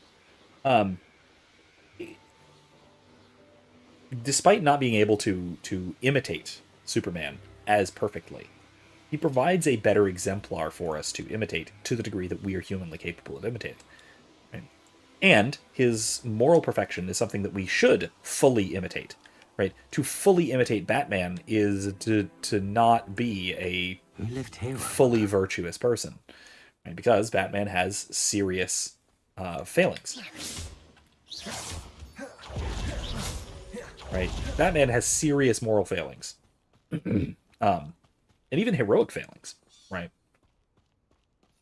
There's stuff he gets wrong. And so, by contrast, Superman, if we can, in fact, imitate Superman, we should. Right?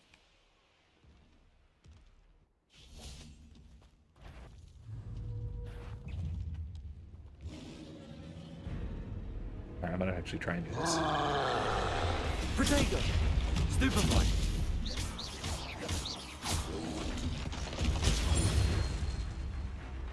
Avada Kedavra! Done. That was a close one. Not really.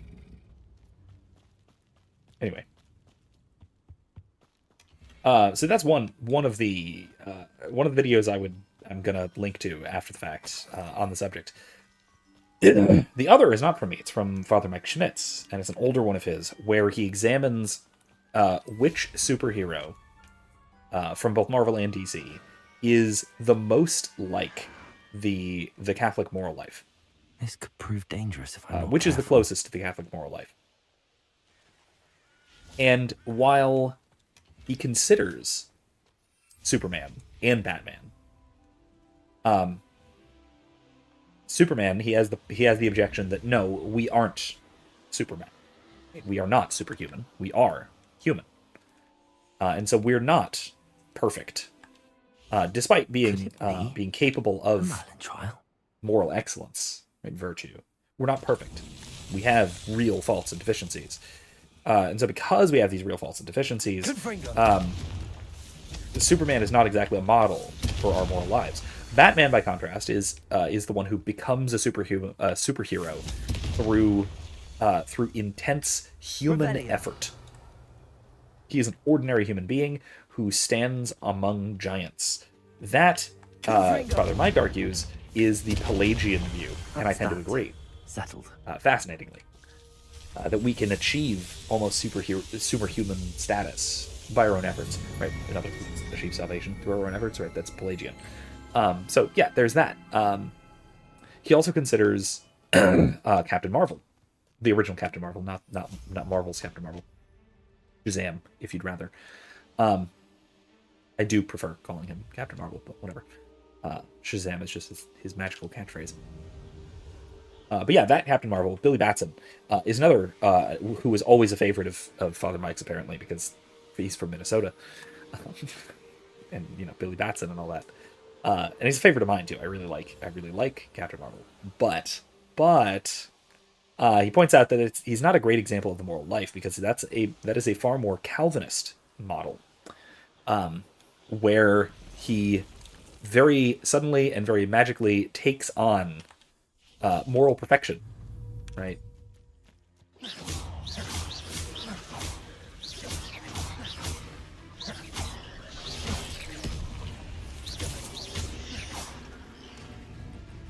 Flipendo. Whoops.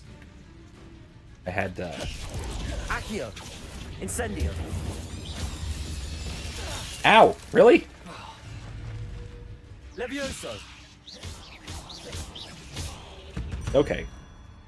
That was unfortunate.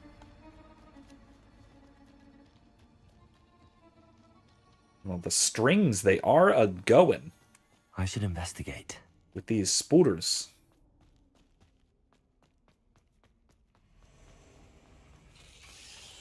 Incendio. There we go. Revelio.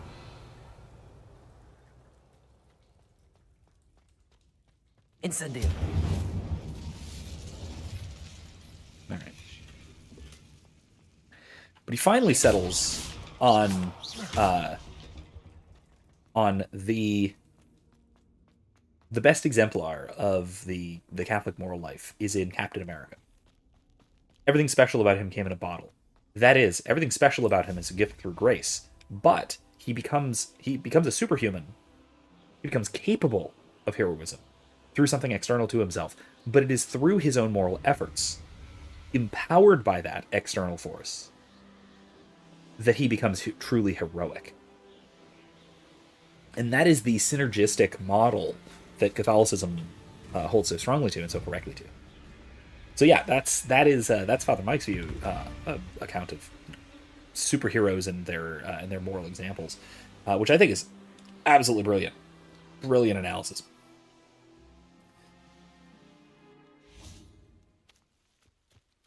Let's do another maze.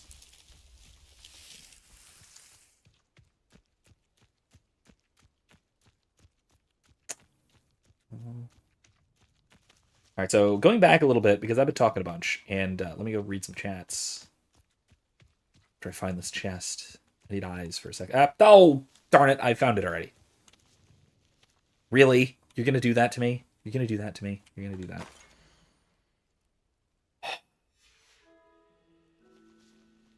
All right, anyway. So, Uprule says, the Chosen One narrative seems like an important one in a faith context, as long as it's qualified. But it would be really interesting to see a better depiction of a combination type. I feel like a character based on active reception or even channeling rather than building power will always have the greater potential for the embodiment of virtue. Spider-Man, I get it. Spider-Man is very similar in that sense. But there it's more of a twist of fate and less of a gift. They're very similar in relevant respects. Very similar. Because he does receive his power from something outside of himself. Revelio. Like the spider, in the case. That radioactive spider. Right? And so then he takes on the responsibility and builds his own heroism. So yeah, I think there is something there. It's the same sort of thing, but I think that that Captain America was chosen already for his virtue. He was specifically chosen, deliberately, intentionally chosen, in a way that Spider-Man wasn't really. Let's see what's up your sleeve this time, Merlin. And so I do think that probably Captain America makes a better example, but not much better. I think that Spider-Man does work well.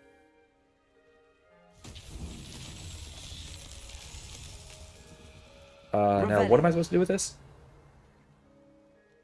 Oh, I see. Come here. Accio. Whoop! I can't do that, can I? Okay. We gotta go up there.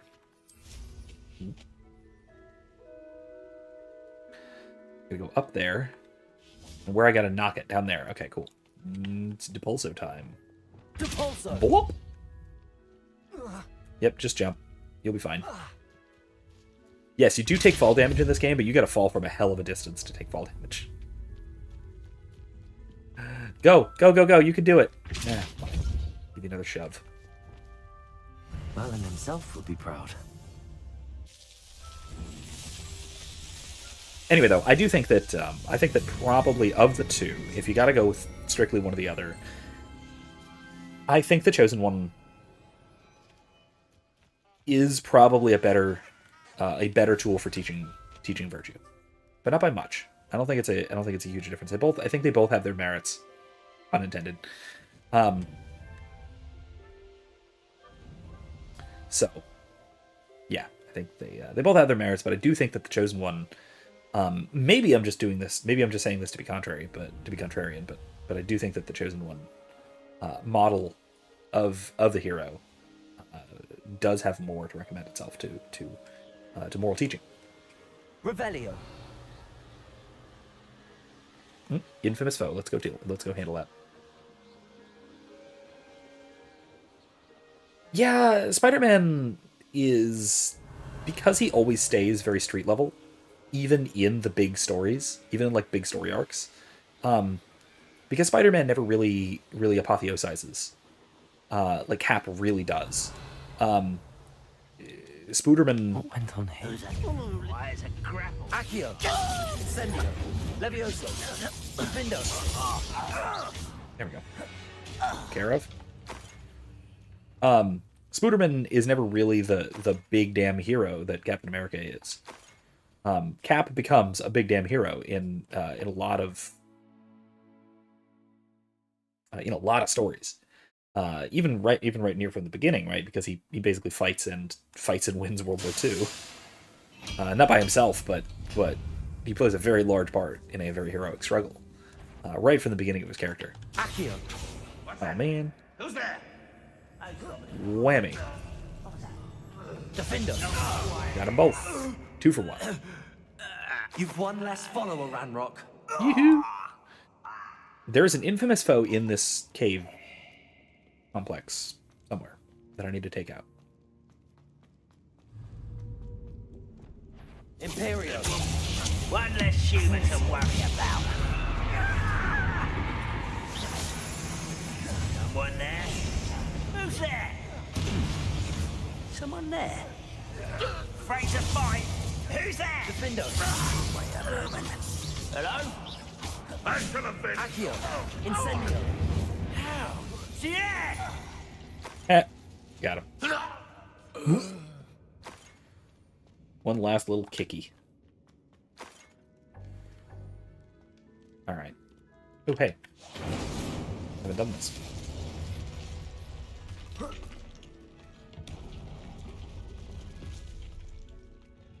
Yeah, oh good. Glad that was a helpful little mini discussion. Oh, potions. Okay, fine, whatever. Yeah, I think that, I tend to be... First of all, I tend to be contrarian, just sort of by nature. But maybe more fundamentally, I also just sort of tend to... Rather unwise coming back this way. Stupid. There you are.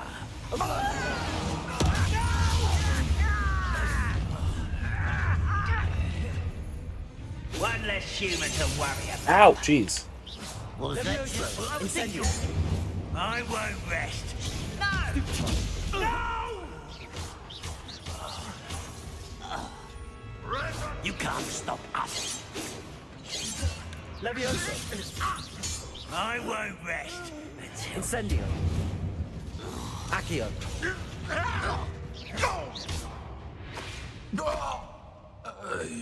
Well, okay then. There we go. Problem solved. I don't think I got to the infamous foe, though. I don't know where it is. He, she, it. Probably he. It's probably a goblin. Okay, well, let's keep looking. Gingham gloves. Interesting. Yeah, part of it is that I, like I said, I like being contrarian. But also, part of it is that I think that we need more exemplar type heroes than we get. And usually those are the chosen one archetype rather than the purely meritocratic type. Revelio. We're gonna potion. Okay, fine. The chosen one archetype tends to be more common for or tends to be closer to something like moral perfection than the meritocratic type. Meritocratic type is the self-made man, which is very much the sort of American hero, which is ironic given Captain America.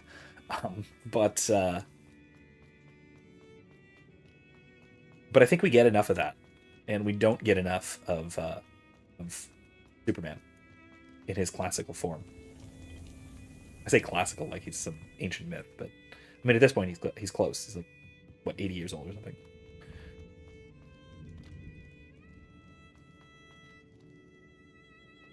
Accio. Incendio.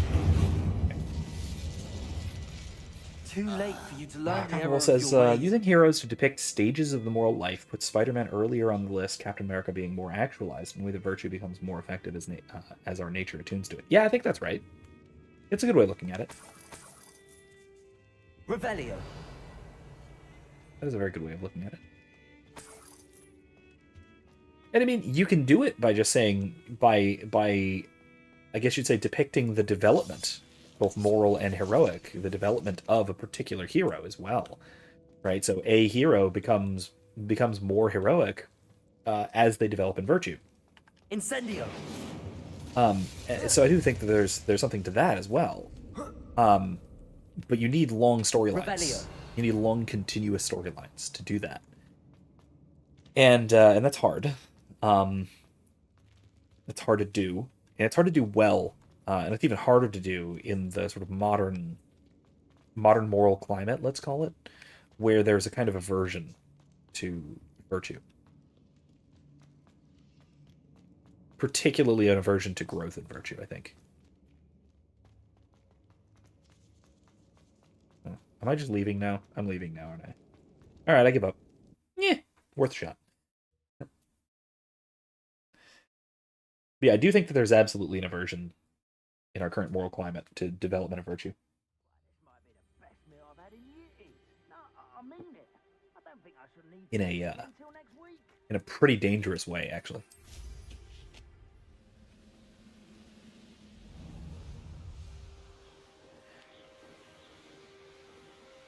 Related question: how necessary is broadly consistent virtue to being a hero? It's essential. It's literally essential. It's part of what it is to be. It's not part of what it is to be a hero. It is what it is to be a hero.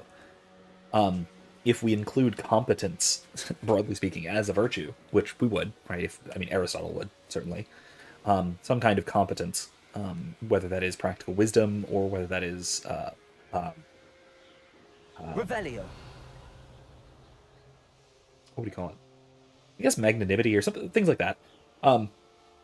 Broadly speaking, if we include competence as a virtue, then yeah, moral perfection, or virtue, perfection and virtue, long ago, no doubt, is simply what it is to be a hero. There is no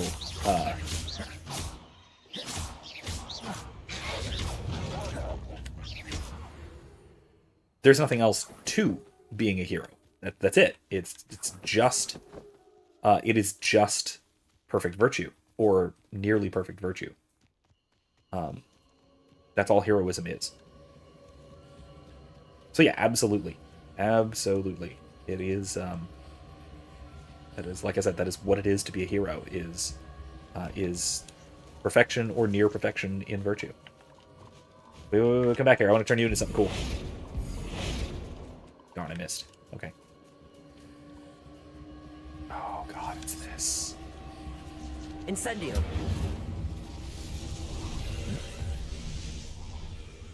Oh, this is a heck of a puzzle. How many Marvel and DC heroes are heroes, given their extreme imbalance in their virtues and journey? Far more DC heroes are heroic than Marvel heroes. I'll say that for one. It's part of why I strongly prefer DC to Marvel. At least just in terms of characters, like aside from, production. Because I will say, the MCU is way better than the DCEU. But aside from that, yeah, I do strongly prefer the DC characters to the Marvel characters. Okay, there's nothing here. Wrong one. Shklonk. Oh, it's here again. Okay. Can I come back? Can't go back through. Oh, I can go back through. Sweet. You're gonna put me here? What? Where the hell? That's weird, but okay. All right, let's keep searching, shall we? Nope. Ooh, got one. Revelio. Okay, let's go back. This is pure trial and error. It's not even a puzzle. Burp. I'll just slide down, I guess.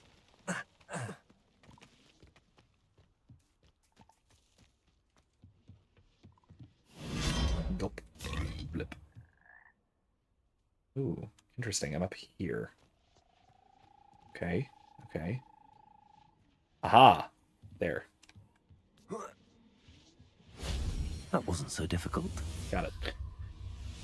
But yeah, I do think that far more DC heroes than Marvel heroes are genuinely heroic.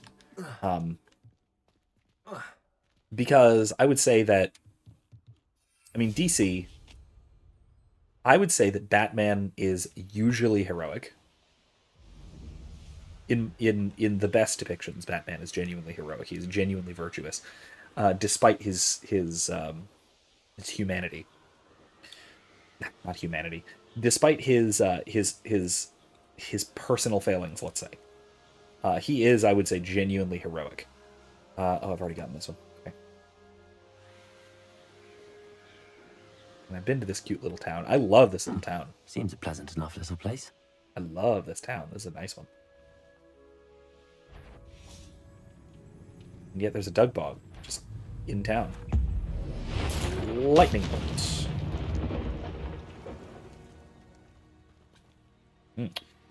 Hello. Do you have a moment? Yes, but just the one, I'm afraid. Running the shop keeps me rather busy. Hopperwolf says, I'm nearly the all the Marvel heroes proprietor. have bravery. Wolf? Few have mercy or humility. Some have a partially believable sense of sacrificial love, but overall seem disconnected from everyday virtues. I think that's probably a good summary. I would say Do you know what you might be looking of for? the, let's say, the Exactly what I needed. the Thank you. let's say of the Avengers as depicted in the MCU, because let's stick to the MCU here. I would say that they all have moments of heroism. They have virtue. They all do, but that virtue is inconsistent, and that is kind of a problem. And it's what leads to a lot of the conflicts throughout the MCU, as distinct from the comics, at least sometimes. Beware of spiders.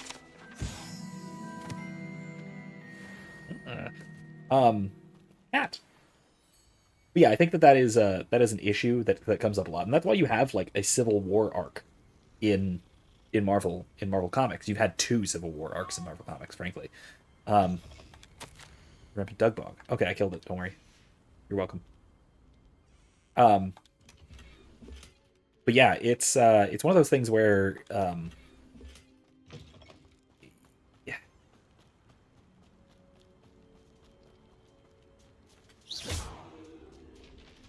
I shouldn't have done that. That was rude. That was really rude. Why did I do that? Knocked someone's cargo into the river. Revelio. Oh. That was cruel of me. I shouldn't have done that. Not gonna do it again. Anyway, as I was saying though, it's like I said, it's why you have civil wars in Marvel Comics between heroes, right? It's not between heroes and villains, right? Like frankly, you only get conflicts between heroes and villains, almost all the time. That's all you ever get in DC, with the exception of rare things like Batman versus Superman, and even that is a really aberrant kind of story. It's not typical for DC. What do you? Because in DC, even just in the Justice League, the heroic characters are all of them probably the least virtuous, which is like really something. That I think the least virtuous of the Justice League is, I mean, depending on its constituent members at any given time, but Justice League from the Justice League cartoon, probably the least virtuous is either Green Lantern or Hawkgirl. These Merlin trials won't get the best of me. Because, I mean, Batman is pretty consistently virtuous. Except for the weird, like, Dark Knight phases, right? Superman is obviously the big blue Boy Scout, and that has some serious meaning. He's a genuinely virtuous individual. Wonder Woman, likewise, is a bit warlike, but that usually gets papered over in a lot of stories, where she does learn mercy and all that. Green Lantern is sometimes virtuous, but he also gets overly harsh at times, and he significantly lacks in humility, so he has that as a serious flaw. John Jones is pretty absolutely virtuous. Like, I can't really point to serious moral errors that John Jones has. Dear, please don't go that way. You're gonna get ate by spooters. By those spooters. Protego! Stupid one.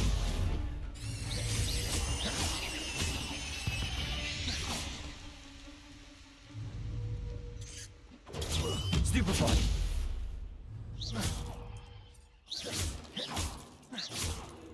Pop, pop.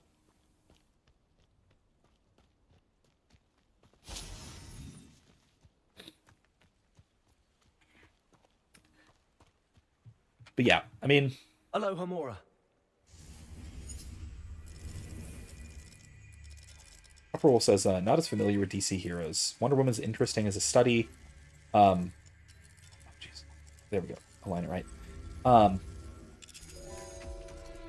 Specifically the recent movie, not the crap sequel, which plays with really valued feminine virtues like compassion. Yeah, absolutely. Yes, I think that the first Wonder Woman movie, until the last 15-20 minutes with with Ares, like, the last 15-20 minutes with Ares completely ruined everything about that movie. Mostly its thematics, and, like, honestly, basically everything about that movie was ruined by the last 15-20 minutes of it. If the movie had ended with her,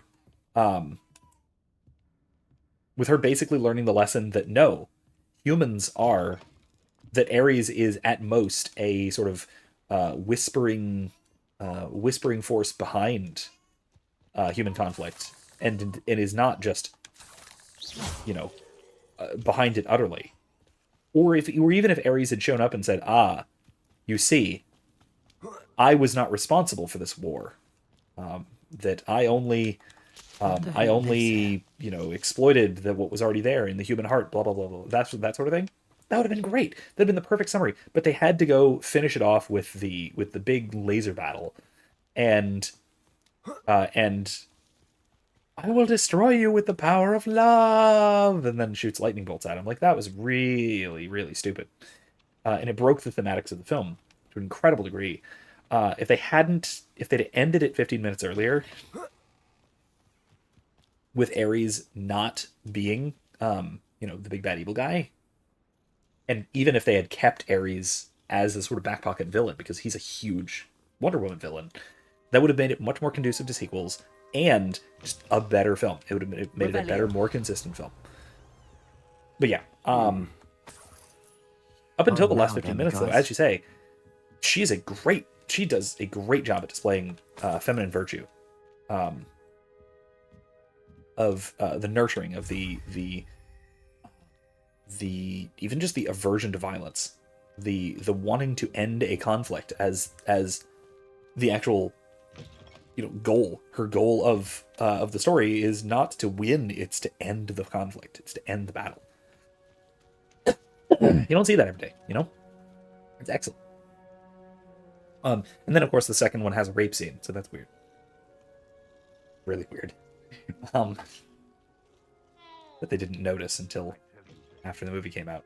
So yeah, there's that. But that aside, right? Put out your fireplace. Did that not work? That really didn't work, did it? Whatever. Revelio. Yeah. Ooh, a statue. A statuary.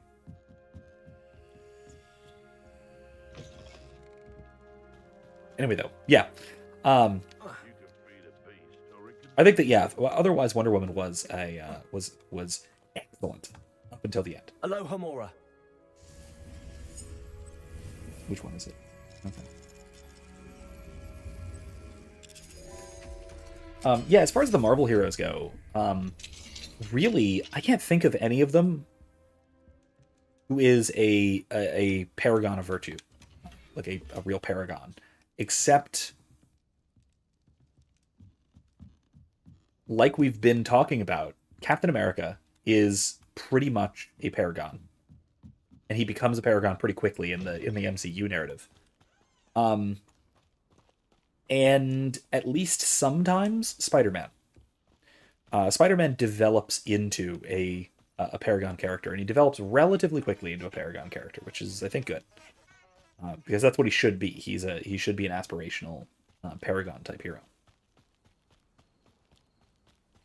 Yeah, absolutely. She's not a strong female lead.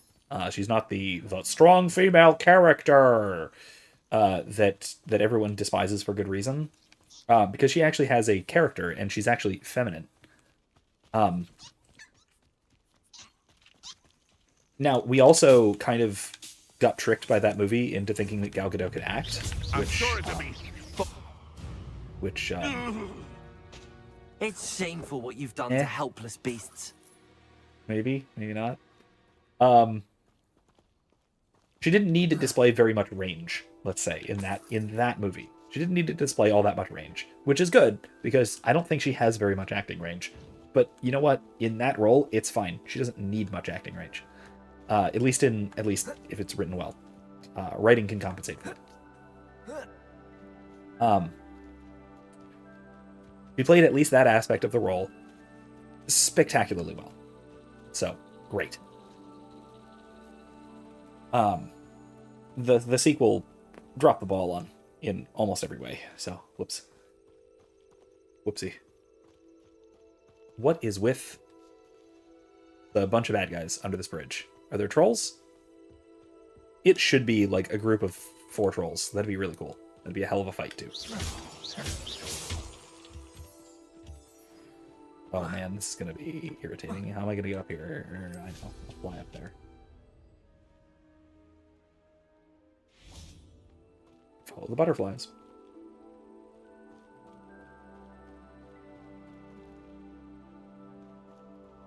Also, her character arc isn't just sort of embracing how great she was all along. Her character arc is learning that that's not quite true. Her character arc should have been, and it was for the first like 5/8 of the movie, or like 7/8 of the movie. It was learning that that human beings can in fact be responsible for their own violence, and that it isn't all just attributable. It isn't all attributable to Ares. Right? It's not just manipulation. There are genuine virtues and genuine faults in humanity, and that was actually an arc that she could have and should have had, but it got kind of goofed at the end. Anyway, though, yeah, that's unfortunate that it had to fail because there was a great deal of potential there. For uniquely feminine. Oh God, what have I done?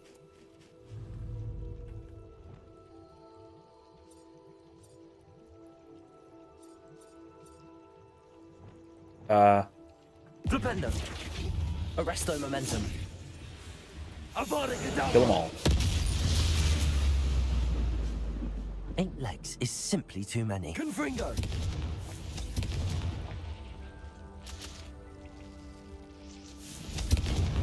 I'm gonna go ahead and free that owl that's trapped up there. I hope. I don't know if I'm actually gonna free it, but maybe. Yeah, I did. Great. I freed the owl.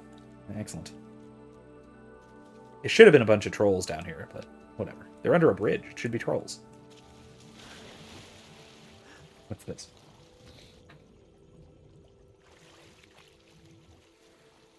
Ooh, a stylish top hat.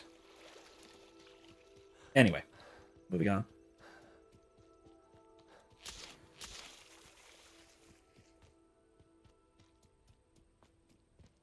Back to the town, shall we?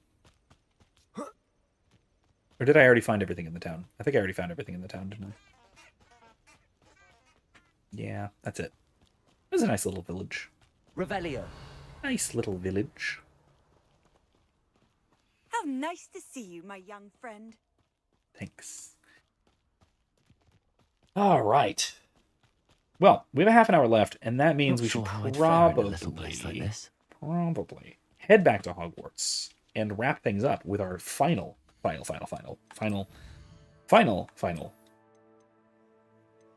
quest. I still need 2 infamous foes, which I can't find. Still need 1 troll, which I could find probably. And 2 more dueling feats, which I'll get to eventually, maybe. I don't know. Ooh, wait. I want to try on the frickin' leprechaun ensemble. Let's try it. Lucky leprechaun! Lucky leprechaun! Jesus, this is ridiculous.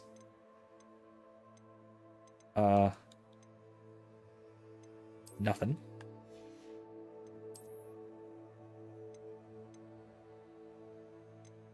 Where's the lucky leprechaun? It's got like knuckle guards.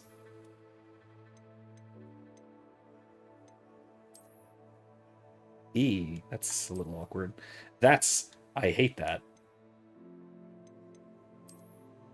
That's cool. Nah. I'm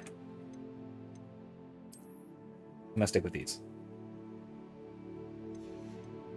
And then hats. Try the tricorn. Oh, it's cool, but no. Lucky Leprechaun. Okay, full on Lucky Leprechaun. Why not? Let's wrap with this. Let's end the game with being a leprechaun. No. We're not going to do this. We're going to end the game actually dressed as a Slytherin because we're going to the House Cup. I forgot about that. Not the Hogwarts Regalia robe. No. Slytherin. Should do it. Well, let's try everything else on first. Do I have any gloves that are appropriate for this, or should I just go with none? It is springtime, so maybe I'll just go with none. Green gingham. That's not bad. Forest rivet gloves. Oh, look. Yeah, those are nice. Those are nice, and they're nice and green. Good night to Canada Land. A wonderful evening.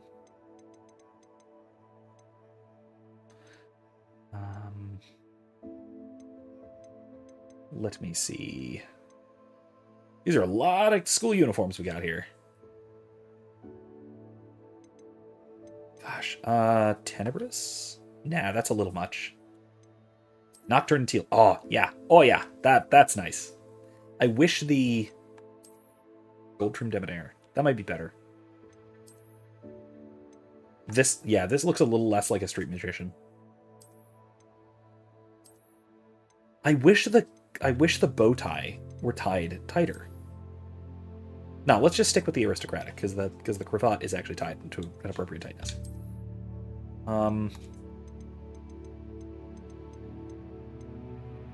Let's go with Hogwarts Regalia cap. Nah, well, maybe. That's a nice look. That's a nice look. I might just stick with the bowler just because it's such a perfect look for Soren. Excuse me. Stylish shop at. No. Let's stick with the bowler. High top hat. No. If anything, it'd be the stylish one. That's nice. It's subtle. Is that okay? No, that's not very wizardy. It's not wizardy enough. Let's go with the top hat. The bowler. Bowler rating. We could go with a proper, wizard's hat, but... Whimsical now. Verdant? A little too swirly-whirly still. Yeah, that'll do. How's that look? That looks pretty good. Keep the glasses. Keep the gloves. Should we do... How's this?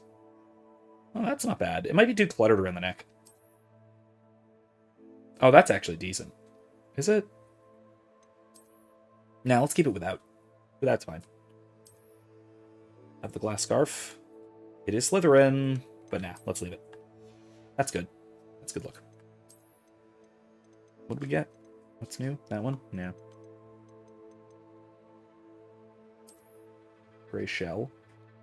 Nah, let's stick with what we had, which is Imperial Gray. All right. Now that we're dressed for the part,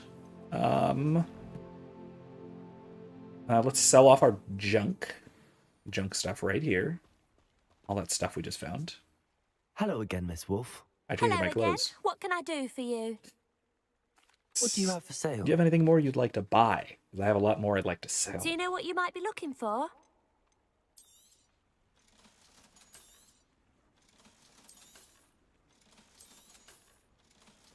Okay. That'll do.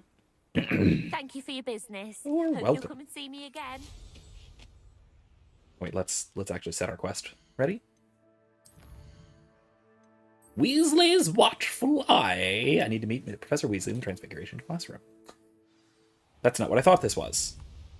Oh, that's right. I have to do the O.W. Wells, which is, I think, just a cutscene, if I remember right. But we'll see. Let's see. Let's find out.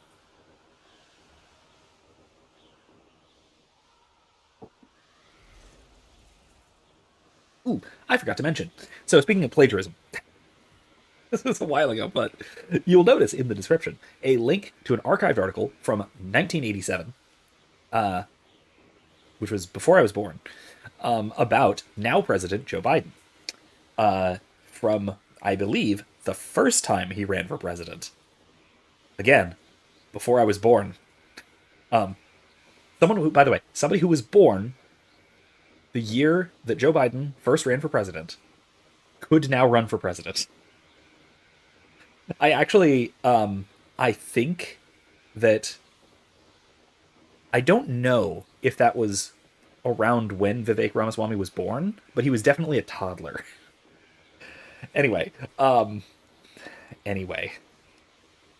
for the distraction. The point is that our president, Joe Biden, is a plagiarist, and that is the worst thing about him. Yes, he has been attempting desperately to destroy the economy. He's been doing all sorts of absolutely terrible things as president, but also, he was a plagiarist, and he was caught and basically convicted, in academic terms at least, of plagiarism in law school. So fuck that guy. Again, not for political reasons even. I mean, sure, for political reasons, fine, whatever. But even just strictly on that basis, the plagiarist in chief deserves every bit of scorn we can possibly heap upon him, purely because of that. So there you go. And again, if you're not familiar with this story, the archive link is right down below. I use the archive link partially because it's a 35-year-old article, 37-year-old article at this point, and partially so you don't have to pay for it, because if you use archive.org for a New York Times article, then it bypasses the payment screen. So there you go. Enjoy.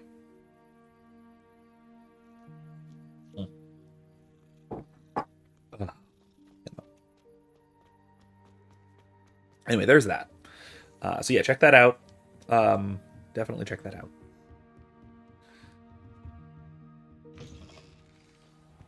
Hello, Professor. Rebellion. Anything in your office for me to loot?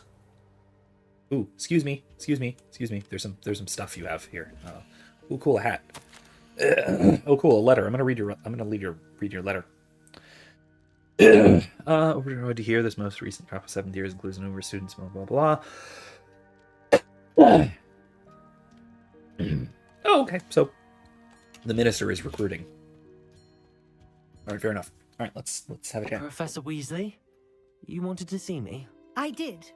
We haven't had a chance to speak since I know you were quite close with Professor Fig. Hogwarts won't be the same without him. No, it won't. I don't even know what he but taught. I can assure you that he would want us to press on. And that Arithmancy? he would rest easy knowing that the future of the wizarding world is in hands like yours. Thank you, Professor. You've had quite a year, both inside and outside of Hogwarts. I've heard all sorts of rumors. You've ridden a graphorn, befriended a goblin, rescued Good night, Mike. hippogriffs, even took it Thanks upon for stopping in. yourself to help See you next Professor time. Black's house. Next time I'm going to be playing It's harder to keep Legend of Zelda secrets Ocarina around of here than Time. one might So that'll be starting next suspect. week. I'm That'll just be great. glad you I'm looking found forward to that. such a good friend in Miss Sweeting. Aw. It's nice to see her engaging more with her classmates. There have evidently been Snidget sightings in the area lately. If the centaurs are to be believed, 2 Hogwarts students are behind it. 2, you say? I wonder who that could I don't be. know what... No need to discuss it further.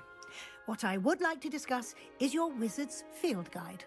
May I see it? Of course. It's almost done, but not quite. And yourself in the middle of stuff. I mean, that's fair. I start at 9 p.m. my time, which is not 9 p.m. everyone's time. So, my goal is I start after the kids go to bed. So, their bedtime's What do you 8, think, but you know Professor? how it goes. I think you've been busy this year. I see some progress Just here, so. but quite a bit of your field guide has What? yet to be Stop complete. criticizing me. I'm at 92%. Fortunately, you do have some time to prepare for your OWLs. I will confess, I had a sense about you from that first moment you came bursting in, late, to the sorting I ceremony. had good reason. I am pleased okay? to see that my instincts were correct. To Why think is this you've so only been with laggy? us a year and you'll already be taking your OWLs, well, it's nothing short of astonishing. Thank you, Professor, for everything. You are most welcome. I look forward to seeing what you do during the rest of your time with us. God, he's only got 2 more years left, too. That's crazy. Alright, what do we got next?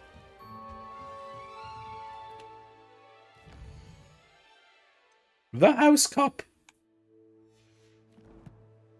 What I'm going to do is I'm actually going to save at this point. Actually, wait, let me allocate my...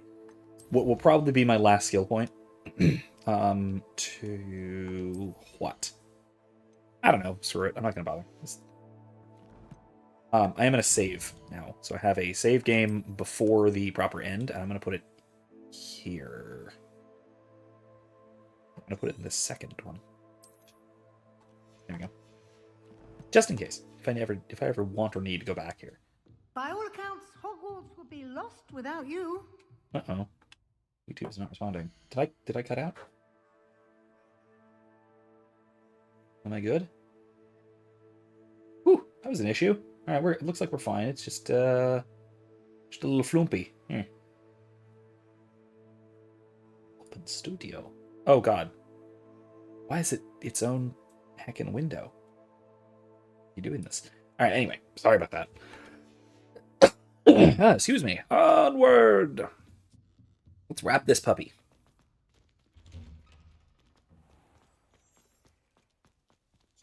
Whoop. Let's pet a cat before we wrap things up. Oh, purr. Hear that? You hear that purring? Oh, it's just delightful.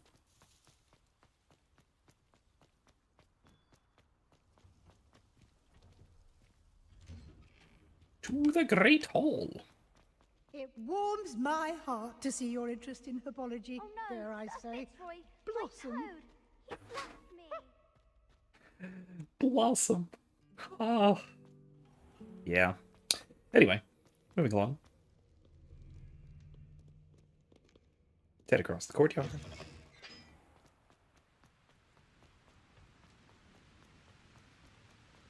And see, here I thought I would be continuing this stream all the way through St. Patrick's Day, so I would have a chance to do the Lucky Leprechaun ensemble. But no, I guess not. I guess not. This is far from the longest stream we've done. You turned out to be something of a hero, didn't you? This turned out to be far, like I said, far from the longest stream series we've done. At what, 21 episodes? Right, we're at right now. Yeah, 21 episodes. But that's not bad. That's not short. Not short at all. All right, let's see how this goes. I have hopes, and yet I'm also rather concerned when it comes to the game rendering this cutscene, just because you know, cloak physics. It's tormenting, Professor Black. Ah, yes, the OWLs. Let's put my controller here on myself.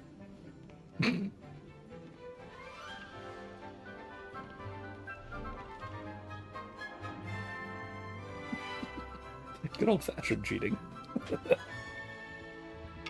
Oh gosh.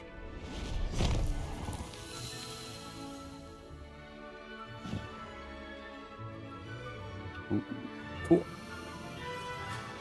You know, I could go bring a unicorn to class if you'd like. If you guys want.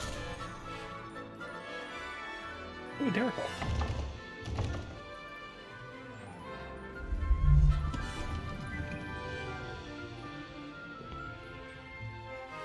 Oh, is that the guy who killed her father?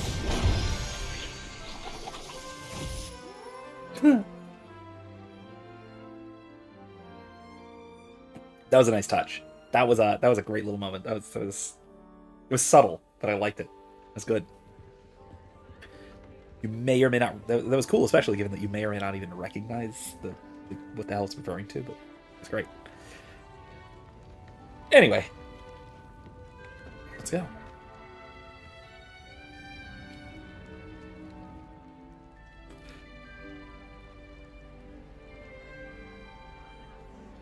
This year, we have seen our students exemplify the bravery of Godric Gryffindor.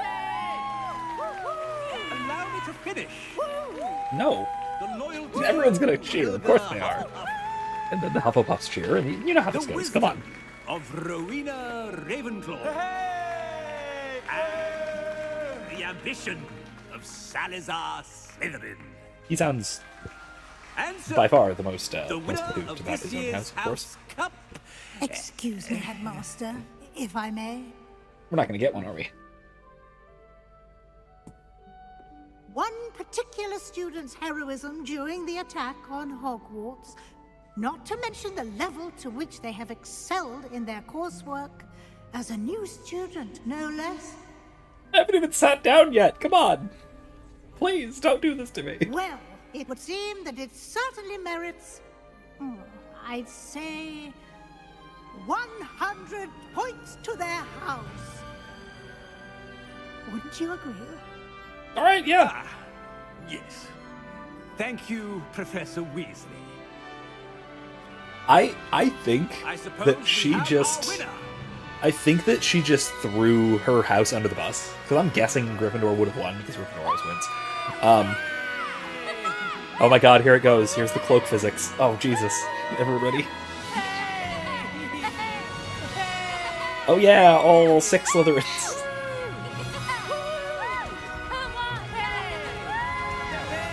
That's weird. I have the background NPCs turned I think all the way up now in my graphic settings. Oh god, it's lagging. It's still lagging. It's not too bad though. Okay. It's also not as crowded as it was the last time. I guess there's just more Ravenclaw NPCs than Slytherin. But yeah, I think that Professor Weasley just threw Gryffindor under the bus there. And that Professor Black, who was a Slytherin, was like, oh, yes, I suppose you're right. I suppose that's fine. Yes. you know that's how it actually went, right? Like, Professor Black clearly wanted Slytherin to win, because based on how he was talking and the fact that he's a Slytherin and the fact that his entire family are like Slytherin hyper-loyalists and all that.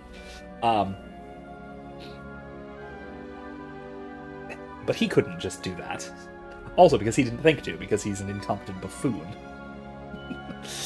But Professor Weasley, Gryffindor, obviously could do such a thing, especially given that she was, like I said, throwing her own house under the bus for the sake of proper, meritocracy. So I guess you're here. Here's to that. Warner Bros. Games. Anyway. Oh, that was a wonderful game. I deeply enjoyed it. I managed to kill enough time to get nearly to midnight with the end of the stream. So thank you all so much. It was great to have you guys here. It was great to play this game. It was really good. The story of this game is just really simple and straightforward. There's very little in terms of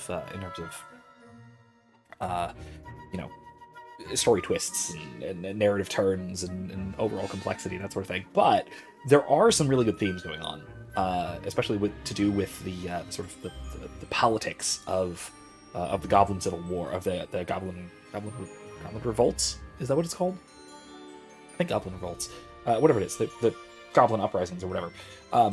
There's a lot of interesting thematic stuff. There's a lot of interesting political allegory there. So there was plenty for us to talk about, so that's good. That's great. I was quite satisfied, and it was, like I said, nothing about this game was like, almost nothing about this game just blows you away, except if, like me, and like almost everybody my age, our age, for most of you grew up in Hogwarts, right? You grew up reading the books and watching the movies and either obsessing or at least liking as a sort of comfort story. Harry Potter. Play this game. Good lord, play this game. If you still have that feeling of comfy nostalgia for the Wizarding World, absolutely play this game. If only for the atmosphere of just being in and around Hogwarts and Hogsmeade and just the rest of this little wizarding world, it's just so nice. It's hard to capture it if you're watching. But even, yeah, I know, to be fair, I've watched some streams, and I liked a lot of that. But man, the experience of interacting with the world in this way, with a world that we all just sort of grew up being so comfy in, it's really nice. It really is nice. So yeah, like I said, if you have that feeling of nostalgia, if you grew up with Harry Potter, that sort of thing, if you haven't played this game yet, do it. Absolutely. I'm sure there's sales, and I mean, there's also a cracked version. I'll let you know that. That's a thing. But that aside, which, by the way, even if you buy it legitimately, like, still apply the crack for a couple of reasons. One, it does run smoother. Two, it opens the PS5 exclusive content, which is nice. So there's a thing. Anyway, setting that aside, that's just technical stuff. If you haven't played this game, play it. It's great. It's nothing mind-blowing. Like, I put this at like a 7 out of 10. Again, keeping in mind that 5 is average. I put this at like a 6 or 7 out of 10. It's significantly above average. It's nowhere near perfect. There's issues. There's performance issues, first of all. There's blandness to a lot of the story and stuff. There's not too much enemy variety, things like that. Even on harder settings, the combat and puzzle solving is relatively easy. But you know what? It's just so... The world, the level design, the layout, the aesthetics, everything is just really well put together. And if you have this nostalgia for Harry Potter, it's just so comfy that it's absolutely worth playing, if only for that. So anyway, anybody who hasn't played it, go for it. I would. This game comes with my high recommendation. Any mail before we wrap up? I don't think so. I think we are actually done with the game. Any quests to do? No stories available. Oh, man. All right, well, that makes sense, actually. Anyway, we are level 39. We haven't hit the level cap. I don't know. Maybe I'll come back to this. Maybe I'll just run us around, do some stuff at some point on a non-major day stream. Maybe I'll jump into my other character. Maybe I'll run around with Samaya and do some side content with her, because I didn't actually finish. I didn't go near getting anywhere close to 100% of the game with Samaya. Here I'm at 92, which is pretty darn close. I could do it. So we'll see. Maybe. Then we'll do that at some point. Anyway, that's all we got for Hogwarts Legacy. Thank you all so much for joining me. It's been a wonderful time. I'm going to say it real quick. It has been a wonderful time. Thank you all once again for joining me. This whole ride has been a good one. If you are looking at what I'm doing next, like I said, keep an eye out for new videos coming. I am prepping for the semester, so I should be able to shove in a video or two. Like I mentioned before, my one of the ones that I was planning on doing next kind of metastasized into a bigger project. That being the one on usury and intellectual property. That's probably going to turn into a proper academic paper at some point. So that'll take a lot longer for me to poop out a video. Because it's a very complex subject, and it needs to be addressed in a more professional capacity. So there we go. I'll probably do that. And I'll let you guys know how that's going if I manage to progress on it. Beyond that, I do have some other videos planned, some of which I can just sort of record, and I have more or less planned out. A couple of them are the couple I have planned. One is relatively controversial. One of them is relatively cozy. So we'll think about that. Controversial one is about thesis, essentially, is that legislation, the act of legislation, is tantamount to blasphemy. So there we go. That'll be fun. And the more cozy one is about the story archetype of what I would call what I like to call the storybook hero. So those are a couple of my plans that I'm probably going to be doing next. I'll get around to the trolley problem, the shopping cart theory video. as well, and I'll get around to, what was the other one? There's another one I wanted to do. It'll come back to me. I have them all written down somewhere. So I'll be getting to those down the line. Some of those will require more exotic recording and editing and stuff, so I'll get around to it. In any case, keep an eye out. I will be posting and sometimes re-recording some of my class lectures as the semester begins in a couple of weeks, so keep an eye out for that as well.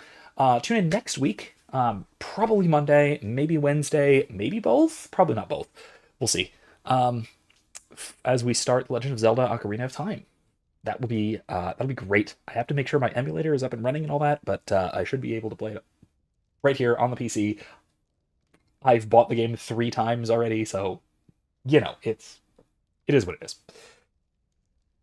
So I'm definitely looking forward to that. I'm definitely looking forward to enjoying that with you guys, talking about some of the at this point near ancient history of the Legend of Zelda franchise. And that's all I got really for tonight. That's all I got time for. Then that's all I got to the game. So thank you all one more time for joining me. I did have a wonderful time with this game, and I'm looking forward to the next one. Looking forward to seeing you all there as well. So good night, and remember, don't be safe, be well, and more importantly, be good. Good night, folks.